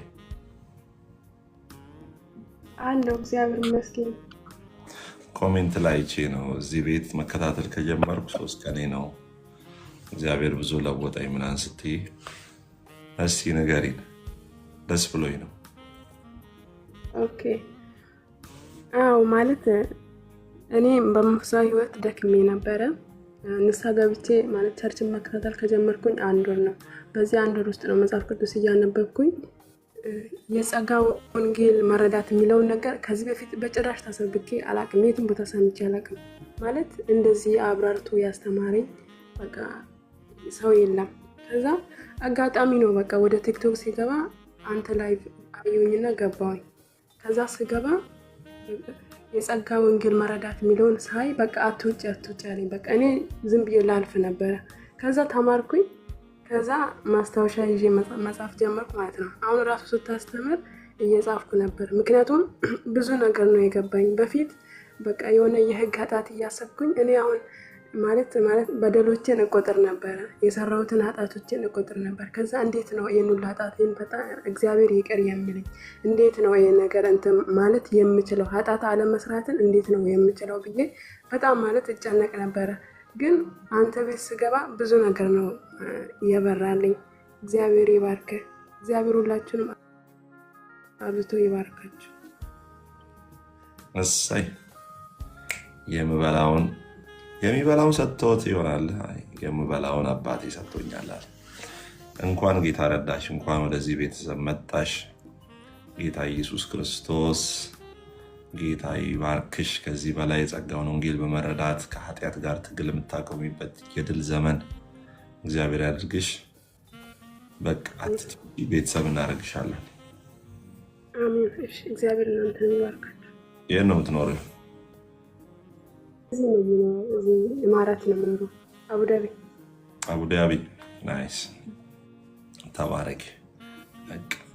ጌታ ይባረክ። እንዲህ ትውልዱን ጌታ እያገኘ ነው። ስሙ ይባረክ፣ ከፍ ይበል። የሚመስለው የለም ጌታ። እሺ፣ ሰዓታችን 4 ደቂቃ ነው። አጠራት ለማለት ናርዲ በኋላ ሰኒ ትቀጥላለች። እሺ፣ ተባረክ ቅዱሴ፣ ጸጋ ይብዛልን። ተባረኩ ቤተሰቦች። እኔም ብዙ ነገር አልናገርም። ሀይሚዬ እግዚአብሔር ይባርክሽ። በደንብ አድርጋ እንትን አድርገዋለች። ባለፈው እኔም አምልጦኝ ነበረ እና እንግዲህ ዛሬ ከ3 ብዬ ነው መሰለኝ መጽሐፍ የጀመርኩት እና በጣም ያስገረሙኝ ነገሮች ዛሬ የጎልያድና የዳዊትን ንጽጽር አድርገ የተናገርከው በጣም ውስጤ ቀርቶልኛል። ቅድም ሀይሚዬ ተናግረዋለች። በጣም ሌላው በጣም የገረመኝ በብሉይ ኪዳን አልክ ሊቀ ካህኑ አንዴ ደሙን ይዞ ከቀረበ በኋላና ከዛ እግዚአብሔር እንደተቀበለው አውቀው ያው ህዝቡን ከባረከ በኋላ ተመልሶ ወደዛ አይገባምና ከገባ ይሞታል አልክ እና በአዲስ ኪዳን በእግዚአብሔር ልጅ አምኖ እርግማኑ ይቅር የተባለለትን ሰው የትኛውም አስተማሪ ተረግመሃል ቢለው ትክክል የሆነ ትምህርት ወይም ልዩ ወንጌል እንደሆነ፣ ትክክል ያልሆነ ትምህርት ወይም ልዩ ወንጌል እንደሆነ የተናገርክበት ክፍል በደንብ ነው የገባኝ። ላይክ የሊቀ ካህኑ ሁኔታ እግዚአብሔር ይቅር ካለ በኋላ ምናምን ተመልሶ ቢገባ ራሱ ይቀሰፋል ማለት ነው። ስለዚህ ይሄ በጣም ውስጤን እንትን አድርጎታል። ሌላው ያው ዛሬ በጣም ጎልድ የሆኑ አባባሎችን ጽፈናል። እርግማን አለብኝ ብሎ አምኖ እርግማን ሰበራ ለመሄድ ራሱ እርግማን ነው የሚለው በጣም የሚገርም በቃል አጋኖ ብላን የጻፍኩት። እግዚአብሔር የተባረከ ይሁን። እና እነዚህ የአዳም እርግማን የህግ እርግማን ብለህ ያስተማርከና ሶስተኛው በጣም አስቆኛል። ሀገር በቀል የሆነ ትምህርት የሚያመጣው እርግማን እሱ በጣም የኛ ኢትዮጵያውያኖች ጋር በሽ ነው እንደሱ ያለው እና እሱ በጣም እግዚአብሔር ይገስጸው። ህዝብ ከእውቀት ማጣት ወይም ከእውቀት ማነስ የተነሳ ነው በዚህ መንገድ እየሄደ ያለውና እግዚአብሔር አይኖቻችን ይክፈት፣ የብዙዎችን አይኖች ይክፈት በዚህ ነገር እንዳንያዝ። እና ሌላው ዛሬ በጣም ደስ ያለኝ ስትናገር ስለ ዳዊት ድንኳን አጭር ትንሽዬ ነገር ነው የተናገርከውና የዳዊት ድንኳን ብዙ አትገባኝም ነበር። እኔ ያው የዳዊት ድንኳን ምናምን ሲባልስ እንትን እላለሁ። የዳዊት ድንኳን ለካ አህዛብ የሚገቡባት ያቺ ድንኳን ነች ብለህ ያልከው እሱን ዛሬ በደንብ ተማርኩኝ። ጌታ ኢየሱስ ስሙ ይባረክ። ሌላው ይሄ ሁለተኛ ጢሞቴዎስ 2:14 ያንተ ፕሮፋይልም ነው እዚህ ቲክቶክ ላይም ስትገቡ እንደዛ ነው የሚለውና የታችሁ ከሆነ በቅንነት የእግዚአብሔርን ቃል ማስተማር ማለት ብለህ የተናገርከው በጣም የገረመኝ። አሁን እኛ እንደምንማረው ነው ማለት ነው። ከፋፍሎ በአውዱ በዘመኑ አይደል? አሁን አስተምረህናል። ከመስቀሉ በፊት ከመስቀሉ በኋላ የመንግስቱ ስብከት እያልክ የተለያዩ ትምህርቶች አስተምረህናል። ኢቭን አላግባብ የሚፈቱ ጥቅሶች በጣም ብዙ የተማር ነው ከዚህ በፊትም እና እንደዛ ማስተማር እንደዛ ነው ማለት ነው ብለህ እንግሊዘኛውም ላይ በደንብ አድርገህ ነግረህናል እና እሱም በጣም ተምሬያለሁኝ በጣም እና አንዳንድ ስብከቶችም ላይ አፍሬያለሁኝ እንደዚህ ስላልነበረ ማለት ነው። እግዚአብሔር የተባረከ ይሁን። ሌላው ጴጥሮስ የነበረው መገለጥ እና ያዕቆብ ከዛ የጳውሎስ የነበረው መገለጥ እሱን ከዚህ በፊትም አስተምረህናል። እነ ጴጥሮስ ያው እስከ ኢየሱስ ክርስቶስ ማረግ ድረስ የሚያውቁት እውቀት አለ። ከዛ በኋላ ግን የጳውሎስ ኢየሱስ ክርስቶስ ካረገ በኋላ አሁን እኛ አዲስ ኪዳን አህዛብ ልክ ከአህዛብ ከኪዳኑ ህዝብ ወይም ከእስራኤል ህዝብ ጋር እኩል የሚወርስበትን ይህንን ወንጌል ይህንን መገለጥ ያመጣልን በጣም ኃይለኛ የሆነ በጣም ደስ የሚል ስፔሻሊ ለአህዛብ ስንሰማው ደስታ የጨመረ የፈጠረ መገለጥ እንደሆነ በደንብ ተምሬያለሁኝ ዛሬ ማለት ነውና በጣም ብዙ ነው የጻፍኩት። ያው ብዙ ሰዓት ለመጠቀም ነው እንግዲህ ግን ሌላው አሁን ሰባተኛው መጨረሻው ላይ ተናገርከው ጸጋይ ስኬታችን ያው የጸጋዎችን ተናግራል። ያው ጸጋይ ዘላለም ተጽዕኖ ስለሚያመጣ እንሰብካለን። በክርስቶስ ኢየሱስ በአንድ ጊዜ በተሰራው ስራ ለአንዴና ለመጨረሻ ጊዜ ጸድቀናል፣ ተገላግለናል በቃ የሚለው በጣም ደስ ብሎኛል። የእግዚአብሔር ጸጋ ወንጌል ልዩነት ስለማያደርግ ልዩነት የለም ለሚያምን ሁሉ እንደሆነ እሱን ተናግራልና እቺ ቁጥር 7 ላይ የተናገርካት ጸጋይ ስኬታችን ሁሉ ቁልፍ ስለሆነ ብለ በሐዋርያቱ ላይ ጸጋ ነበረባቸው በኃይል በመካከላቸው ችግረኛ አልነበረም እና ሌላው ደግሞ የትንሣኤውን ኃይል በኃይል ይመሰክሩ ነበርና በኢየሱስ ክርስቶስ ስም ይሄም ለኛ ለጸጋ ቤተሰቦች ይብዛልን እላለሁ። ተባረኩልኝ። አሜን አሜን። ናርዲ የተባረኪ። ብዙ ጊዜ የሚገርመኝ ሪኮል ታደርጊያለሽ።